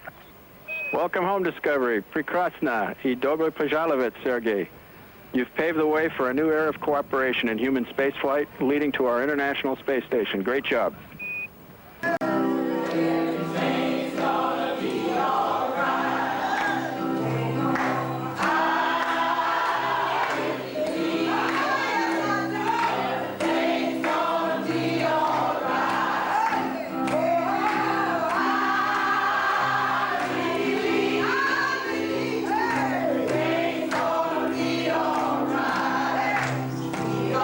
Hello, I'm Miles O'Brien. A doomed comet is bearing down on the solar system's largest planet. When it hits, scientists will be watching the massive explosions. They hope to learn more about Jupiter and what might happen if Earth were the target. Like a speeding cosmic freight train, the 21-piece comet Shoemaker-Levy 9 is on track to plow into Jupiter this July. Each fragment will follow one right after the other, like a 21-gun salute over the course of a week. It's a 21-gun salute with mind-boggling firepower. Scientists say the total force may be greater than all the nuclear bombs on Earth combined. This is a unique opportunity. It's got us all excited because we've never seen it before. We'll probably never see it again. Named for the astronomers who found it a year ago, Shoemaker-Levy 9 has earned meteoric fame in the astronomy world as the album of unprecedented images grows. The best picture yet comes from the new and improved Hubble Space Telescope, released as the astronauts who made the repairs basked in the Washington limelight. Hubble having about 5 to 10 times more resolution than any ground-based telescopes will be a premier instrument in monitoring the visible aspects of this. Monitoring the 40-mile-per-second impacts won't be easy because Shoemaker-Levy fragments will hit the dark side of Jupiter, out of direct view from Earth. So astronomers will try to peek around the corner using the Galileo spacecraft already on its way to Jupiter. Space probes Voyager 2 and Ulysses will also try to take readings. Ground-based observatories won't be left completely in the dark when Shoemaker-Levy 9 strikes Jupiter in July. Because Jupiter rotates so quickly, the site of a comet impact should come into Earth view in less than a half an hour. The aftermath of one of these explosions should give astronomers using a telescope like this one an eyepiece full of information. Astronomers hope the comet fragments will help unmask mysteries of the solar system's largest planet. It will drive shock waves down into the planet like seismic waves from an earthquake, allowing us to learn about the core of the planet. It will loft material up into the stratosphere, allowing us to learn about the region below the clouds that we cannot observe. At about 2 miles in diameter, the larger Shoemaker-Levy fragments are about the size of the comet which struck Earth 65 million years ago, which may have ultimately led to the demise of the dinosaurs. And if that hit Earth, what would happen? If that hit Earth, we wouldn't want to think about what would happen. So scientists studying this comet also hope to learn some things which may strike closer to home. But that's the nice thing about this. Here we have an opportunity to study catastrophic collisions, but luckily it's not us. So we want it to be as big as possible. You know, let Jupiter take the hit. Unlike Halley's Comet, Earthlings won't be able to see this once-in-a-millennium event with the naked eye. But astronomers are confident they'll get a look at this cosmic train wreck 500 million miles away. We'll take a break and then bring you up to date on some of the things that went into space this week and some that did not. We have liftoff of the Titan IV carrying the first Milstar satellite.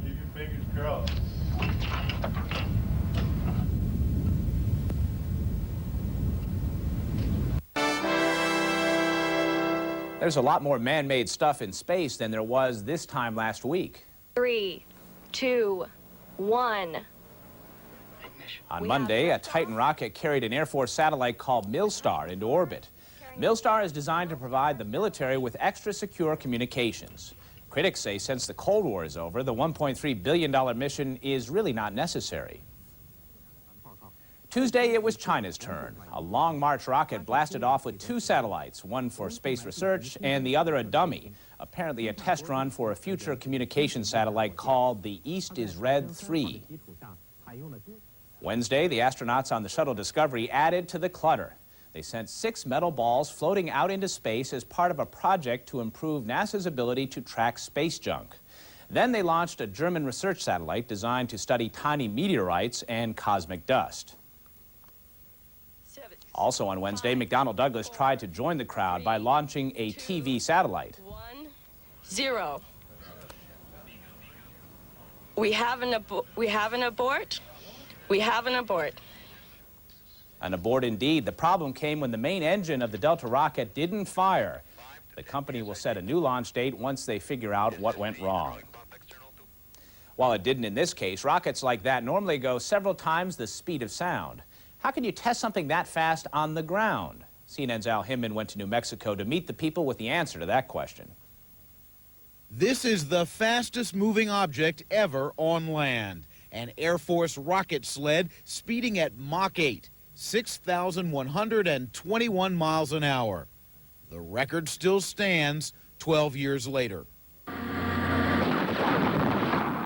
The latest unsuccessful challenge ended in a fiery breakup of a rocket-powered sled on the high-speed test track at Holloman Air Force Base near Alamogordo, New Mexico. We believe there's a need for speed, so we never think we go too fast. Lieutenant Colonel Dave Minto heads a team of engineers and technicians that constantly push the limits of speed. Computers help them design and build a wide range of test devices, including what they hope will prove to be the world's fastest sled. A special heat-resistant ceramic coating is needed. At speeds above 3,400 miles an hour, even the hardest steel can melt. The high-speed test track is 10 miles of precisely aligned steel track, adjacent to the military's White Sands missile range. The test track's quest for speed began in 1950 with tests of the Snark missile. Several years later, an Air Force colonel became the then fastest ever human riding a test sled at 632 miles an hour, or not quite the speed of sound. The still unbroken unmanned land speed record is 8 times that. Why try setting a new land speed record besides getting a new entry in the Guinness Book of World Records? Air Force engineers say they need ever faster testing capabilities to keep up with new demands from the aerospace industry and the military. Faster weapons and rockets could benefit from testing at speeds up to Mach 12, say engineers who believe current technology can achieve at least 9 times the speed of sound. Surplus rockets, many more than 30 years old, power the test sleds. helium-filled plastic tent covers the final 2 miles of the track. Helium, 1/8 the weight of oxygen, helps reduce the heat and friction caused by high-velocity travel through Earth's atmosphere and can help boost the final speed. 10, 9, 8. Late in January, the final countdown for the latest speed challenge. 3, 2, 1, 0, fire. High-speed tracking cameras and instruments record every aspect of the test. This time, the cameras caught the sled as it broke apart and left the rail before the end, and before it could set a new record. Kind of surprised me. I thought it would make it at least, we were trying for 9,300 tonight, feet per second. Engineers believe vibrations caused a weld to break. They'll use a different design when they try again this summer to break the land speed record. In a few minutes, we'll give you an address where you can order a CNN program guide. But he recently made another trip, this one exciting in a different way. Sega went to visit the Slovenian village where his grandfather lived before emigrating to the United States. The trip came following an invitation by the country's president. TV Slovenia reports. Dr. Ronald Sega came to Ljubljana with the Slovene national carrier Adria Airways. The captain showed him the beauty of the Slovene landscape from the air, and Ronald, who is also an amateur photographer, used this opportunity to take pictures of his grandfather's homeland. At the airport, he was greeted by many relatives who took him to the village of Šegova Vas. Ronald first took a look at the birthplace of his grandfather Karl. Well, this has been exciting for me to visit the house, to visit the relatives that I have never met before, and to see where my grandfather was born and where he lived. For the inhabitants of Šegova Vas and the neighboring villages, the visit by the American astronaut was the event of the year. They prepared a warm welcome, while Ronald presented them a picture of Slovenia taken from the space shuttle. He also responded to an invitation by the villagers to give a lecture on space travel in the nearby gym and talk about his impressions of his journey in February this year. All Slovenes are very proud of him, and without hesitation, Ronald likes to talk of his roots. I certainly do, but probably even more interesting is those that don't know where I have been from and have visited Slovenia, and they all say what a beautiful country it is, what beautiful people they are in Slovenia, and what a wonderful time they have had. So independent of me, everyone that I have ever talked to has been impressed by Slovenia. The Slovene president, Milan Kučan, is also a great admirer of Ronald Sega. Kučan actually invited Sega to Slovenia while on his visit to Washington. Ronald was invited to a reception by the president. On this occasion, he was accompanied by the American ambassador to Slovenia, Alan Wendt. The famous guest was also received by many others, mainly those who are active in the field of science. In the Slovene capital, Ljubljana, Ronald Sega also held several lectures at scientific institutes. Despite the fact that Ronald Sega is American, we believe that a part of him still remains Slovene, and I'm convinced that the Americans don't blame us for that. For the CNN World Report, Natasha Pirc, TV Slovenia.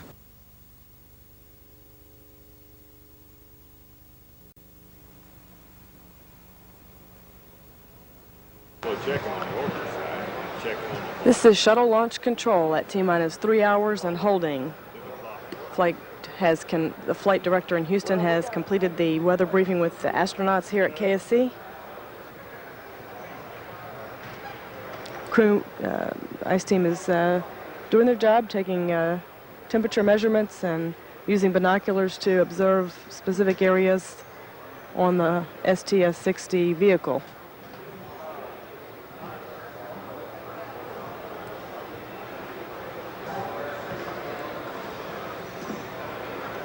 Commander Charlie Bolden is being assisted with his headgear.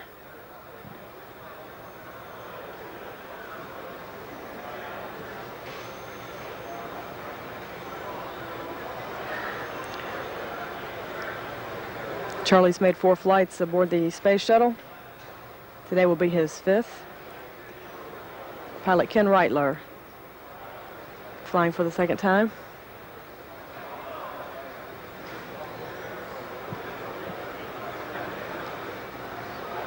The suits are checked out once the astronauts are assisted with getting inside them.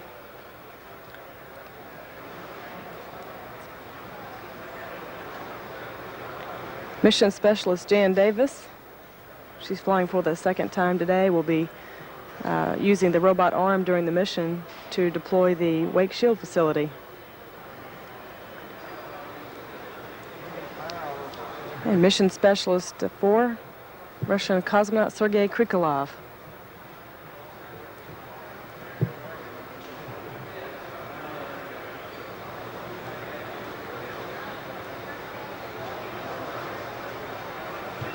Sergei has completed over 1 year of time in space aboard the Mir space station, and he's making his first trip into space today.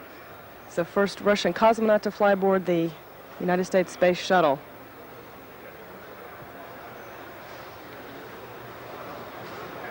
Mission specialist Ron Sega. Ron is the co-principal investigator for the Wake Shield facility. He's flying for the first time on the shuttle this morning.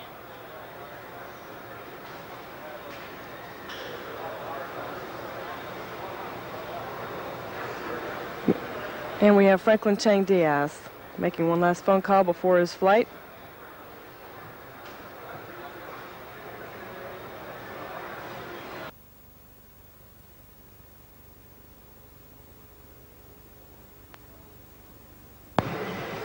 This is Shuttle Launch Control. We're now at T-minus 2 hours, 55 minutes and counting down toward the launch of STS-60 and the Space Shuttle Discovery. We've got the crew departing the operations and checkout building. They're now at the third floor.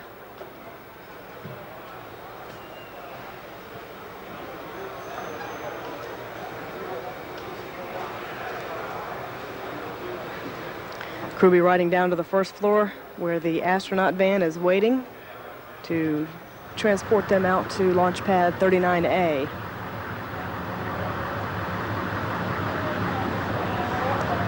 Crew's been in training for over 9 months for this mission at the Johnson Space Center in Houston, Texas. They've received many hours of training in the shuttle simulator, including a variety of ascent scenarios, mission operations, re-entries, and landings.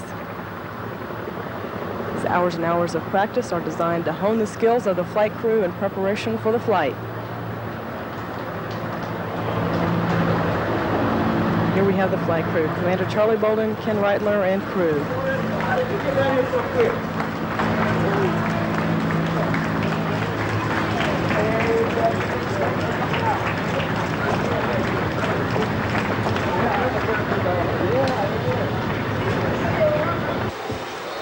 Crew is at the pad at this time,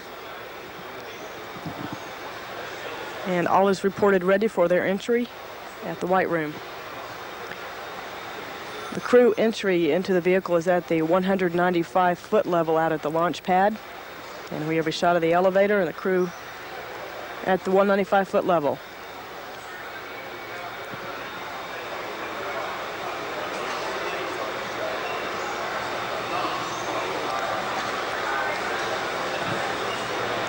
Once the crew gets strapped into their seats, we'll be hearing a series of voice checks back and forth between the crew and test conductors. This is a routine event. Crew is seen walking across the orbiter access arm over to the crew module of the Shuttle Discovery.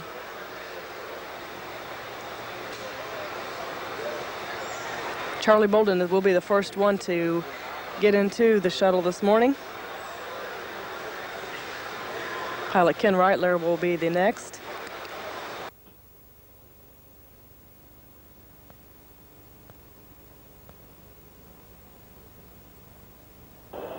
In all systems, any conversation on channel 214 during astrocomms checks will be heard by the crew. The channel should remain silent except for emergency calls. And CDR, OTC, verify each member of your crew is ready to proceed. OTC, we're ready for the astrocom checks. Copy that. And flight crew OTC, during the astrocom checks, adjust appropriate volume controls for comfort and do not change audio panel switch configuration.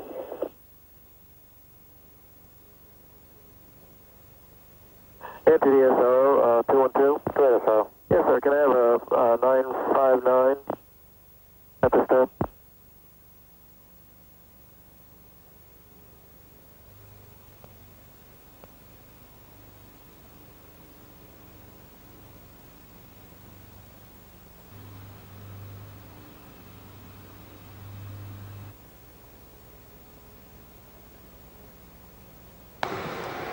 T-minus 7 minutes, 30 seconds. Let's go for orbital access arm retract.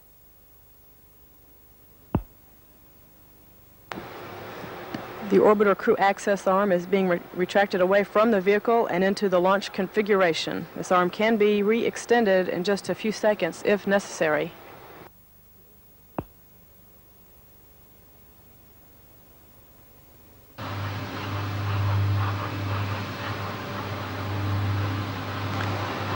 The flight crew will close and lock their helmet visors in the next few seconds. OTC, PLT, caution warning memories are checked, no unexpected errors.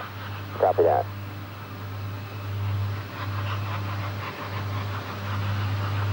And flight crew, OTC, close and lock your visors and initiate O2 flow.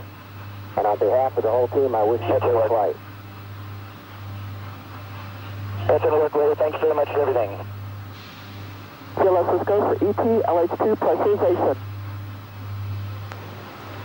All systems are go for launch at this time, just a few minutes away from the 18th voyage of Discovery on an 8-day history-making mission with the first flight of a Russian cosmonaut aboard the United States Space Shuttle.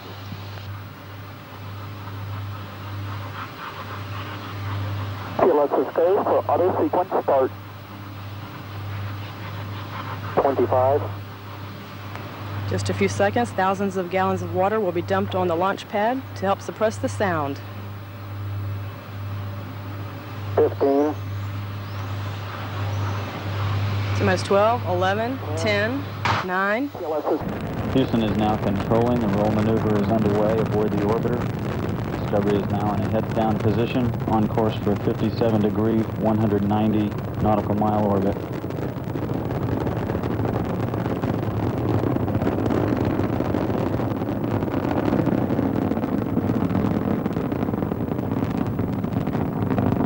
Three engines aboard Discovery now throttling down as the orbiter prepares to pass through the area of maximum dynamic pressure on the vehicle in the lower atmosphere.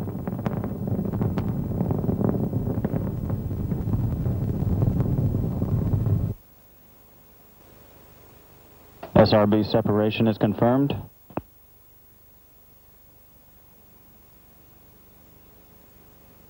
Discovery can reach Ben Gurir in the event of a single engine failure. However, all three engines are still operating at full throttle.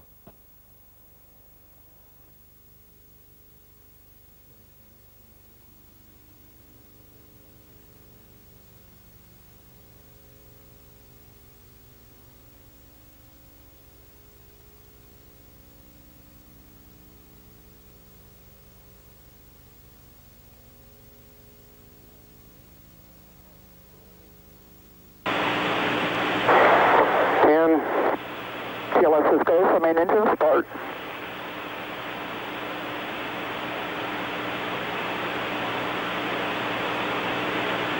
SRB ignition, liftoff.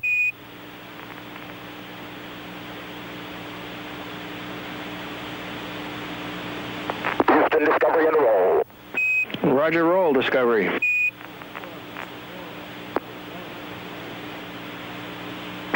Discovery performance nominal.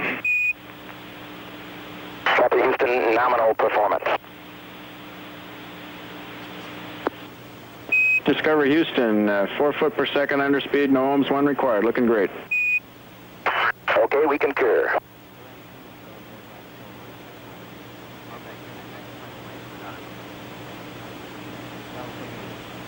Discovery Houston, you'll be go for the photo DTO post dump. We copy. We'll get it post dump.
We were going to put it on the middle one, right?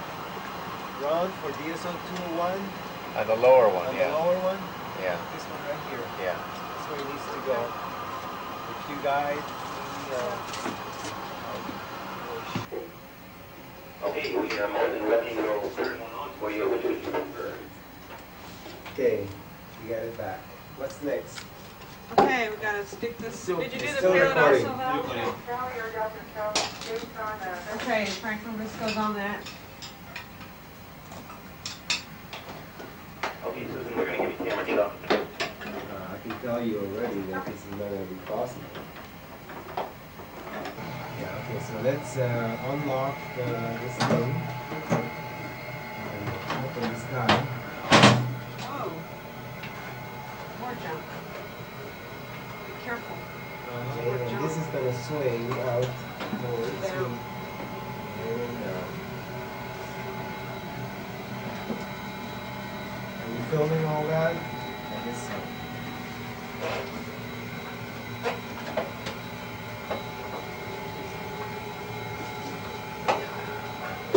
Wait a minute. Hurry.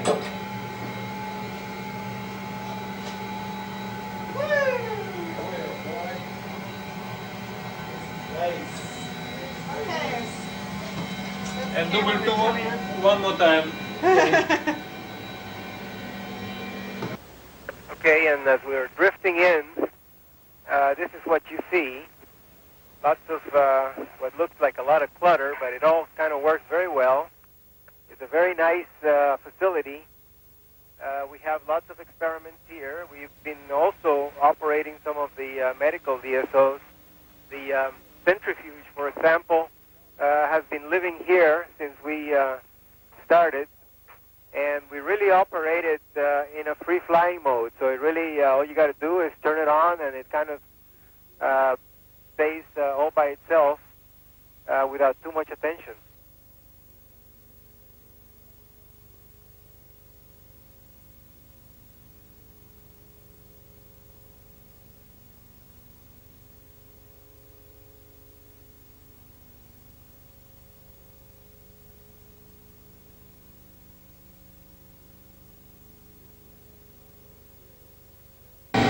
This side over here shows the SEF rack and the two camcorders that we've set up for conducting this experiment. It has worked very, very well. You can see that the camcorders are basically just attached by conventional Bogan arms. We have special lenses on it, on each one of them, and these are the lenses that have been looking inside these windows here to look at the growth of the SEF crystals.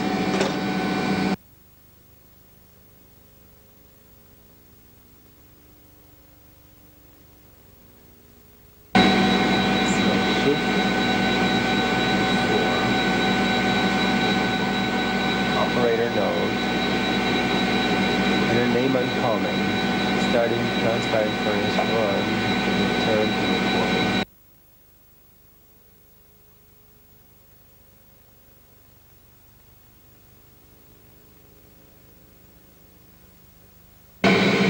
Okay, what we're doing here is we're getting set up for Eclipse tab.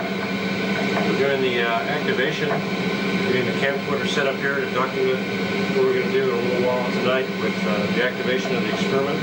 We get this camcorder set up so that it can look at the lights, and it'll be able to do the overnight monitoring down linking to the ground. Your peers, you know, the best way to do that is to be very responsible yourself, to not be afraid to stand up and say what's on your mind and what you think is right, in spite of the fact that sometimes you may be ostracized, or in spite of the fact that I know some of you may feel that they're... Expose several materials in space and grow some biocrystals. And this kind of experiment could be very important in future to understand how we could use weightlessness. And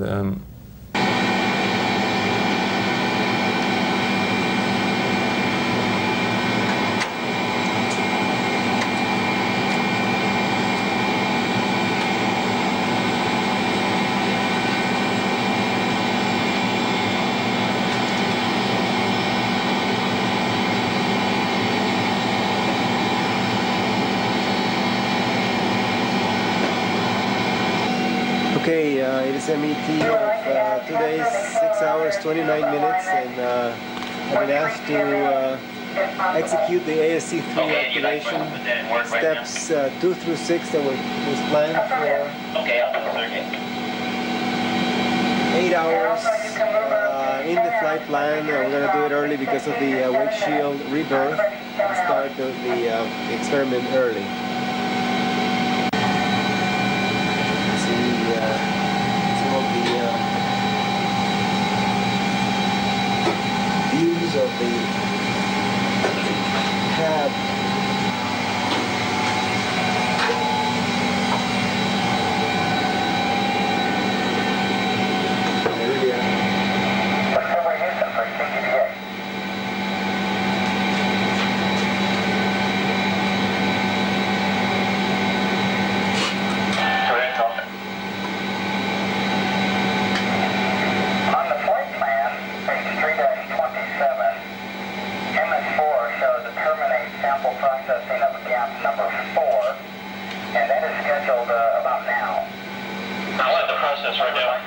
I see them down the tunnel doing it in the hab. If you can stop that, do so. Okay, Sergei, stop. Okay, just stop the call. This unit over here is a SORF, Stirling Orbiter Refrigerator Freezer, and it has been working great. We have thoroughly enjoyed some of its contents, and I'll leave, no, I guess I can open it.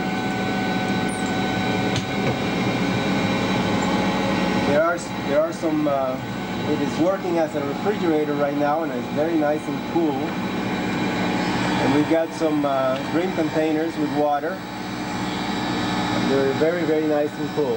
Very nice facility. And the sound changed because compressor started. The sound that you may hear, the sound has changed is because as soon as we open the door, the compressor starts. It's like when somebody ate food.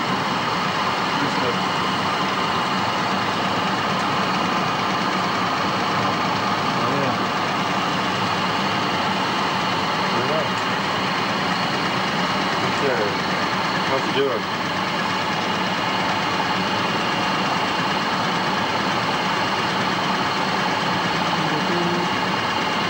Put it enough. Okay. Enough. Bring it. Ready?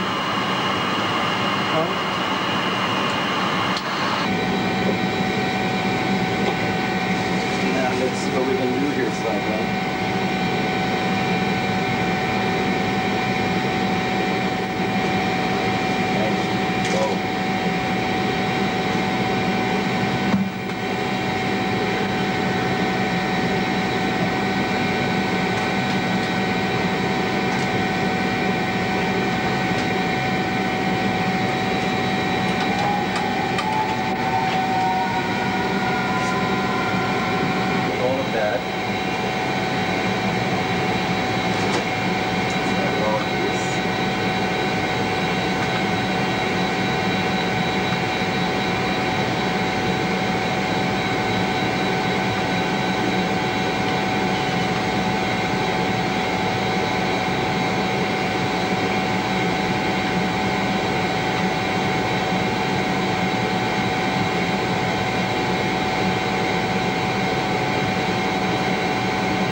Still smells like sewer water.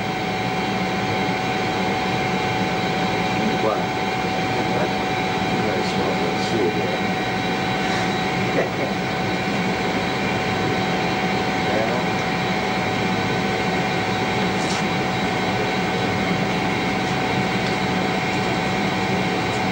Okay, great. Yes, we understood that it was a flickering condition, but I guess I didn't realize it was that slow.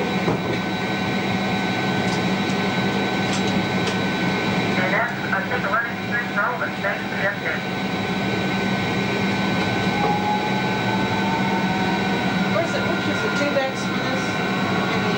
Oh, yeah, right here. The charts, the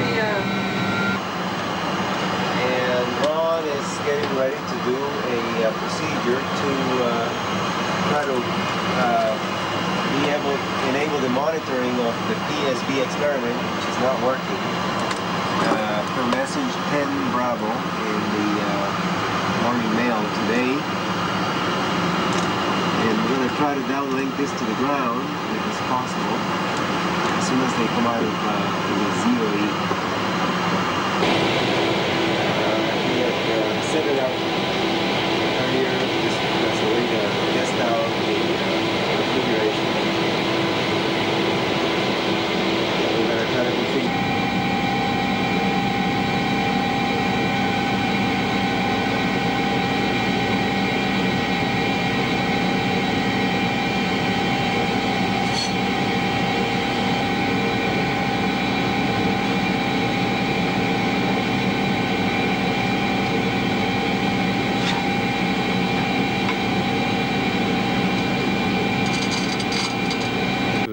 Ускорение, вибрации на борту.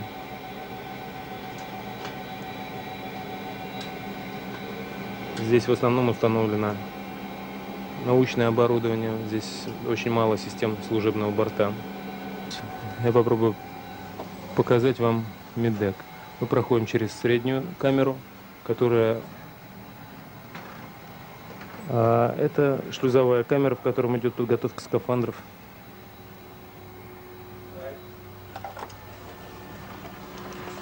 On page 1-8.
And more specifically, view the criteria for moving in the arm and therefore thrusters. We're checking.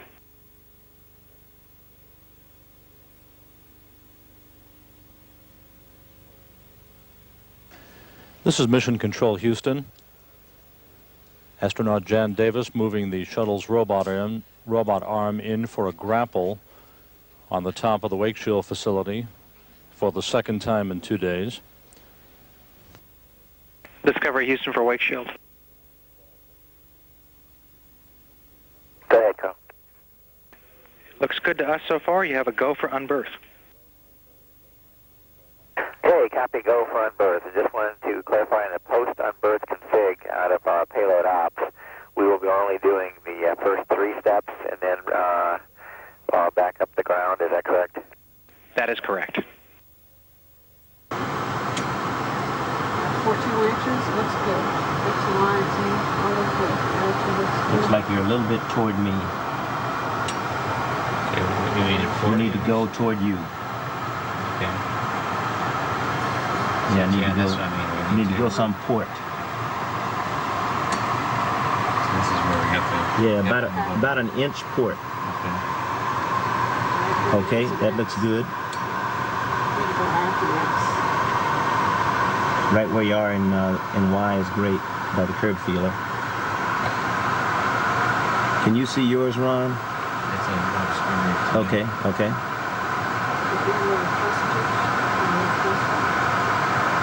Curb feeler looks perfect in Y.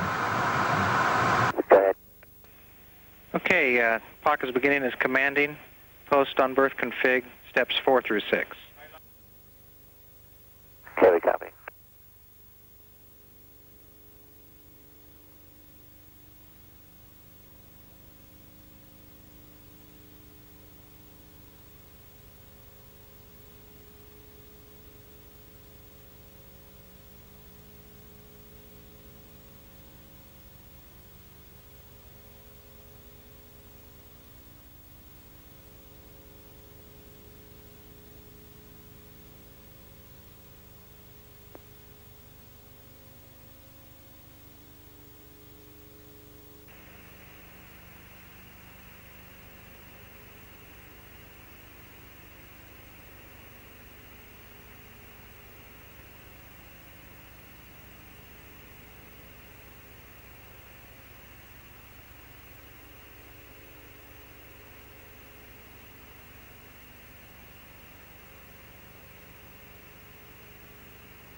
Ready to go?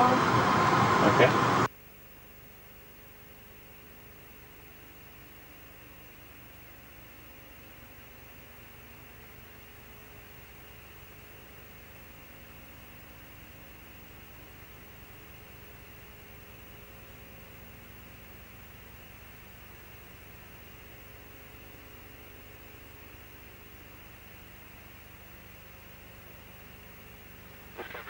Is it okay on the number though?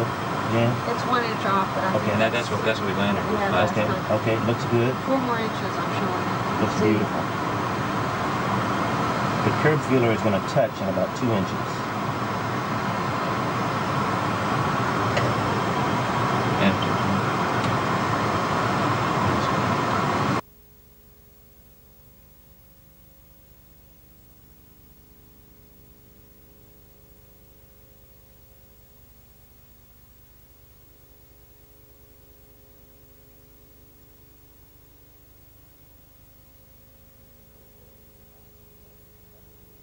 Okay, we copy and returning 10 degrees in yaw, and then we'll move 20 in roll. Good read.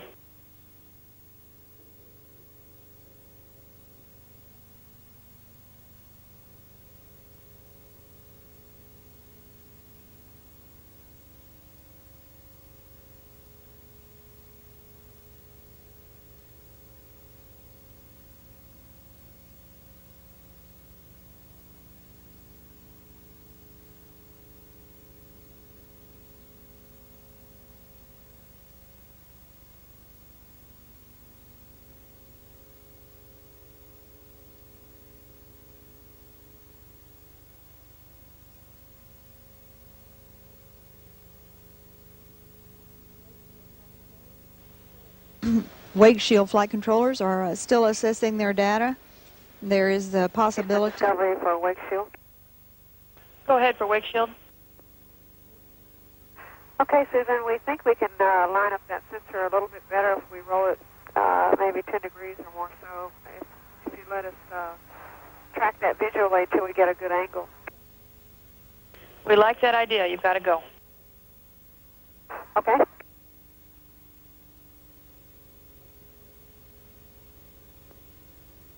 This is Mission Control. Jan Davis will rotate the wake shield again about another 12 degrees to see if they can line the sensor the horizon sensor and its scan wheel more directly to the sun. However, so far, Wake Shield flight controllers have not seen any different response from the attitude direction control sensor.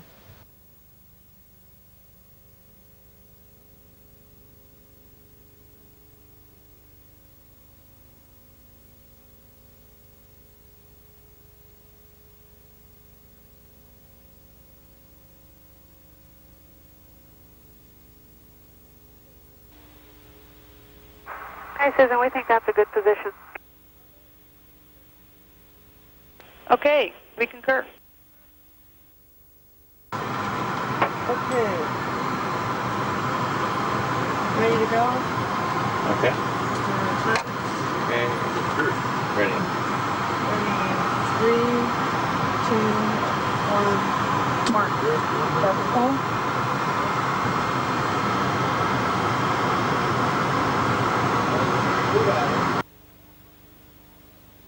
Discovery, we're now going to power up the wheel. Okay.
Discovery Houston with a wake shield update.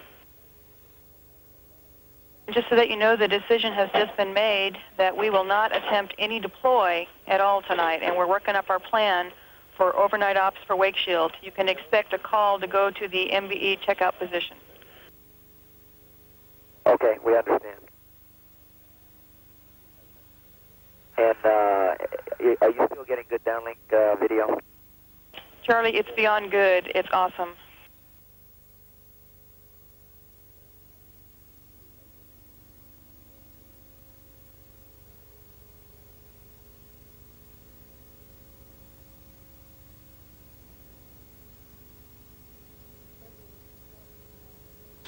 Discovery is performing again nearly flawlessly with no systems problems being encountered.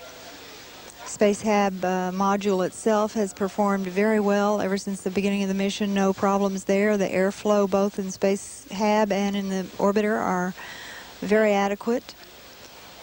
Some minor difficulties have been encountered with a few of the experiments. However, most of those have either been worked around or we're getting at least partial data from those experiments. Earlier today, Sergei Krikalev gave us some downlink video of the three-dimensional microgravity accelerometer experiment. He was not getting some status lights on the front panel of that setup, and ground controllers got a chance to look at that.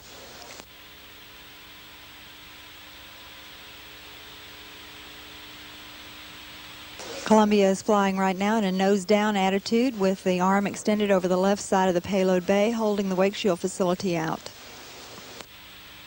Start through the positions and give us the deletions as you get them, and we'll try to get as much data as we can. High voltage sweeps. Your go, and once again, those L sweep, L sweep number, the L sweep number 5 position, you can go ahead and use that little procedure if it locks up. The 8 camera is mounted. Okay, sounds good. So we're going to do daylight cast on the window overhead. Yes. all the positions. This goes then we're going to check. Yeah. And it's looking basically at the So yeah, we shield, in. Okay. which sits right on Stands right on the top, and specifically, Yeah.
These 6 metal spheres, which will be deployed from a turret-like device in a canister at the rear of the shuttle's cargo bay, are nicknamed ODIRACs for orbital debris radar calibration spheres. They will be used to help calibrate radar tracking systems around the world.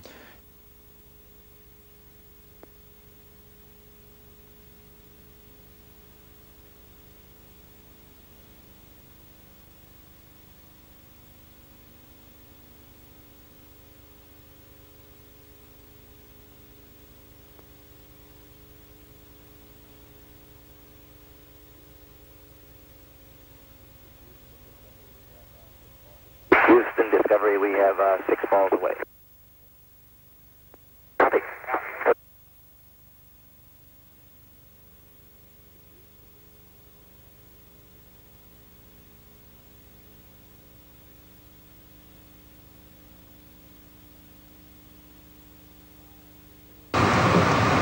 Five, 4, 3, 2, 1, mark.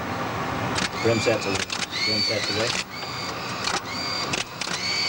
Somebody take the acid block and Harry.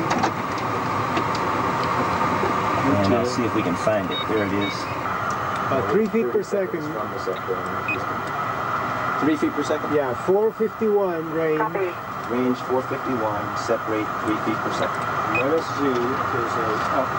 Copy. Is that it right there? Or you track it? Okay. We're going to do 496.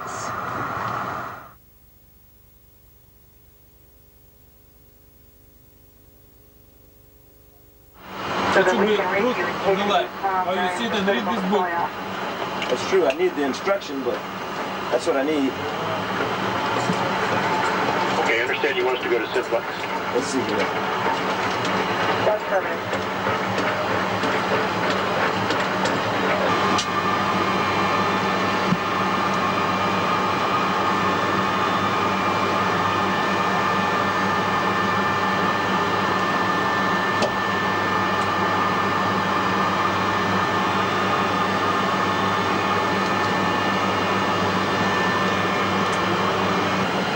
And how about if we set the in fact, let's set the mid-deck up when we finish the post-leap stuff here.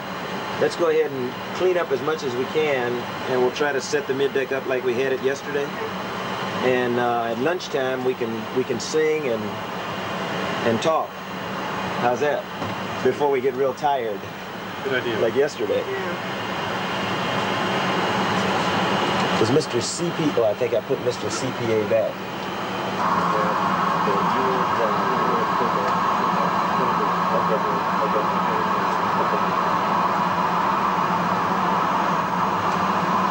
I think it's a matter of time before we all do it.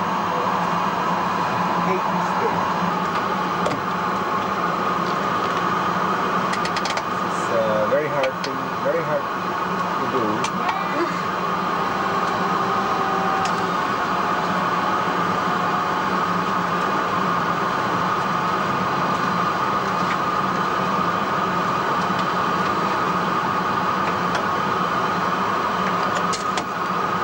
Actually, the 4 ice is there. I don't believe it, but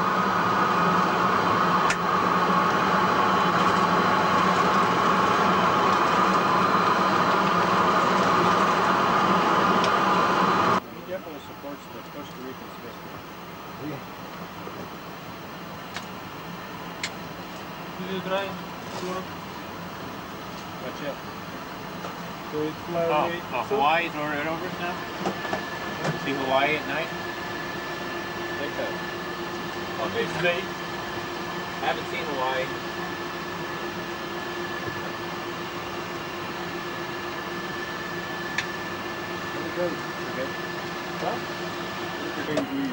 Pretty real. We're done cichlids. Well, I mean, we had some fruit out there, but they were not things you wanted. And the reason you had them was because nobody liked them. All the good fruit was gone.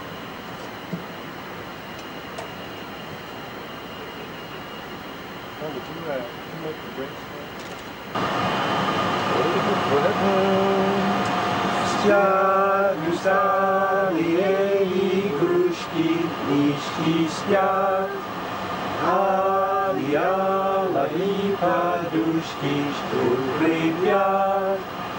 Даже сказка спала ложится, чтобы ночью нам приснится, тебе пожелать, баю-бай.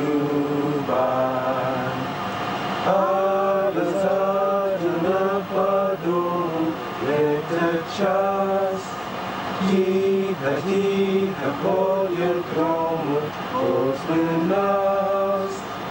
За окошком все темнее, утро ночи мудренее, глазки закрывай, баю-бай. Баю-бай, должны все люди ночью спать. Баю-бай, завтра будет день опять. За день миру устали очень, скажем всем спокойной ночи, глазки закрывай, баю-бай. Спокойной ночи, малыши. И мы надеемся, что вы сможете проиграть эту песню для всех детей в нашей стране. До свидания. До свидания.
Somebody's drink container? Oh, Chicago. Yeah. Probably mine. Chicago, what is this big city I forget? Detroit? Well, you can see Chicago, you can see Detroit, Yeah, Detroit is because that's over. It's over here. It's this way. Wow.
Yeah, very close. Don't have to. Somewhere. Oh, something to see.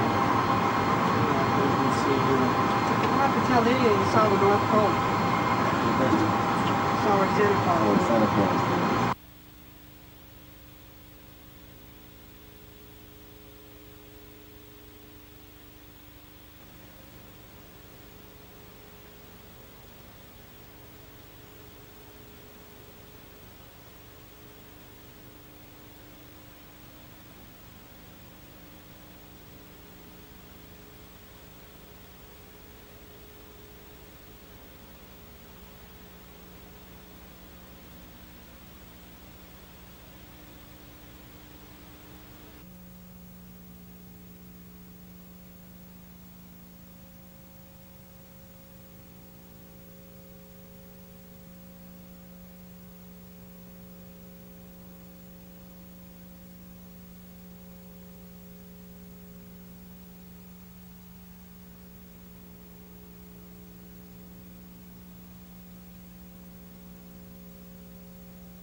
These pictures showing Bolden and Reitler now at the controls on the flight deck of Discovery, putting the orbiter's jet thrusters through their paces, checking them out, making sure that all of the propulsion systems associated with the reaction control system aboard Discovery is in good shape.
Radar altimeter 1 over here. Radar altimeter 2 here, and they're both on. Okay. And MLS? MLSs are 3 on. Okay. Antennas are set up on channel 8. Okay. Type in GPC and auto. Right. Should be channel 59 live. Right. Manual, yeah. back to the same.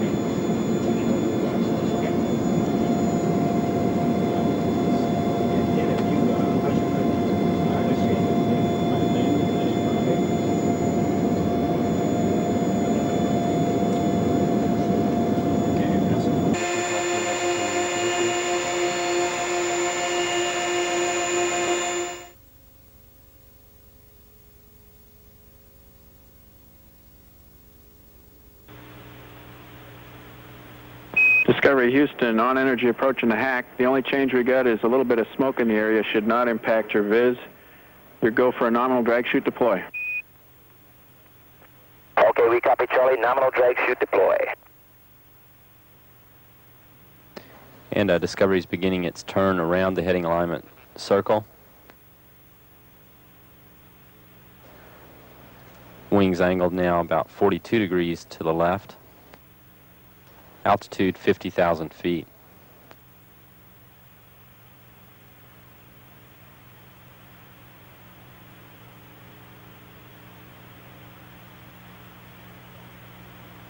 $3,000 feet.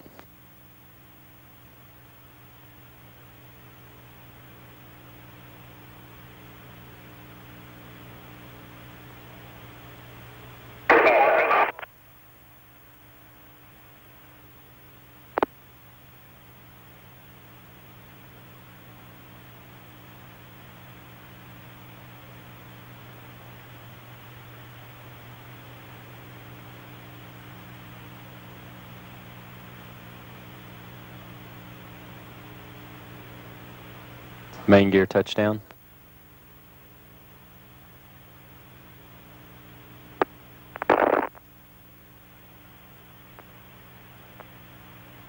Drag chutes deployed.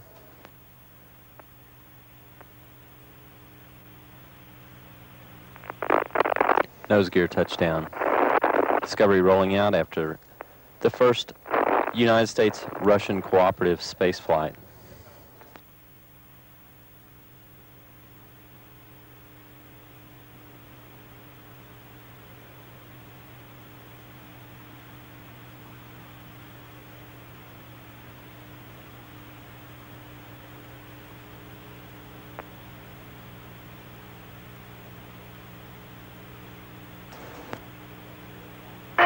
Discovery wheel stop, and we see the convoy on the way out.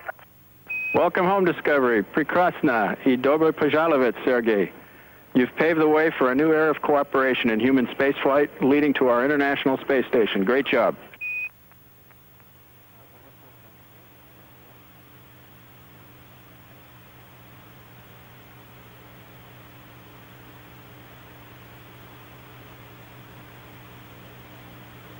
Payload. Go. Eagle. Go. Ecom. Go. Inco. Go. Max. Go. Booster. Go. Surgeon. Go. FAO. Go. Capcom. Capcom, give him a go for the burn. Discovery Houston, you have a go for the deorbit burn. Roger, Houston, go for the burn.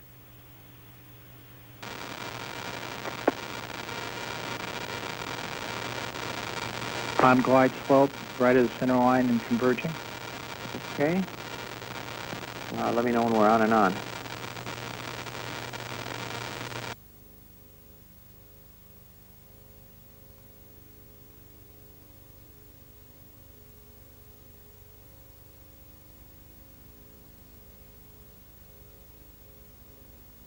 Okay, Welcome home, Discovery. Prekrasna I Dobry Pожаловать, Sergei.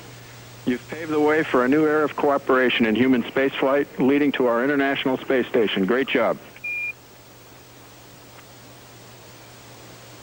CDR, NCC on 259.7. Oh, Convoy Commander, we read you loud and clear.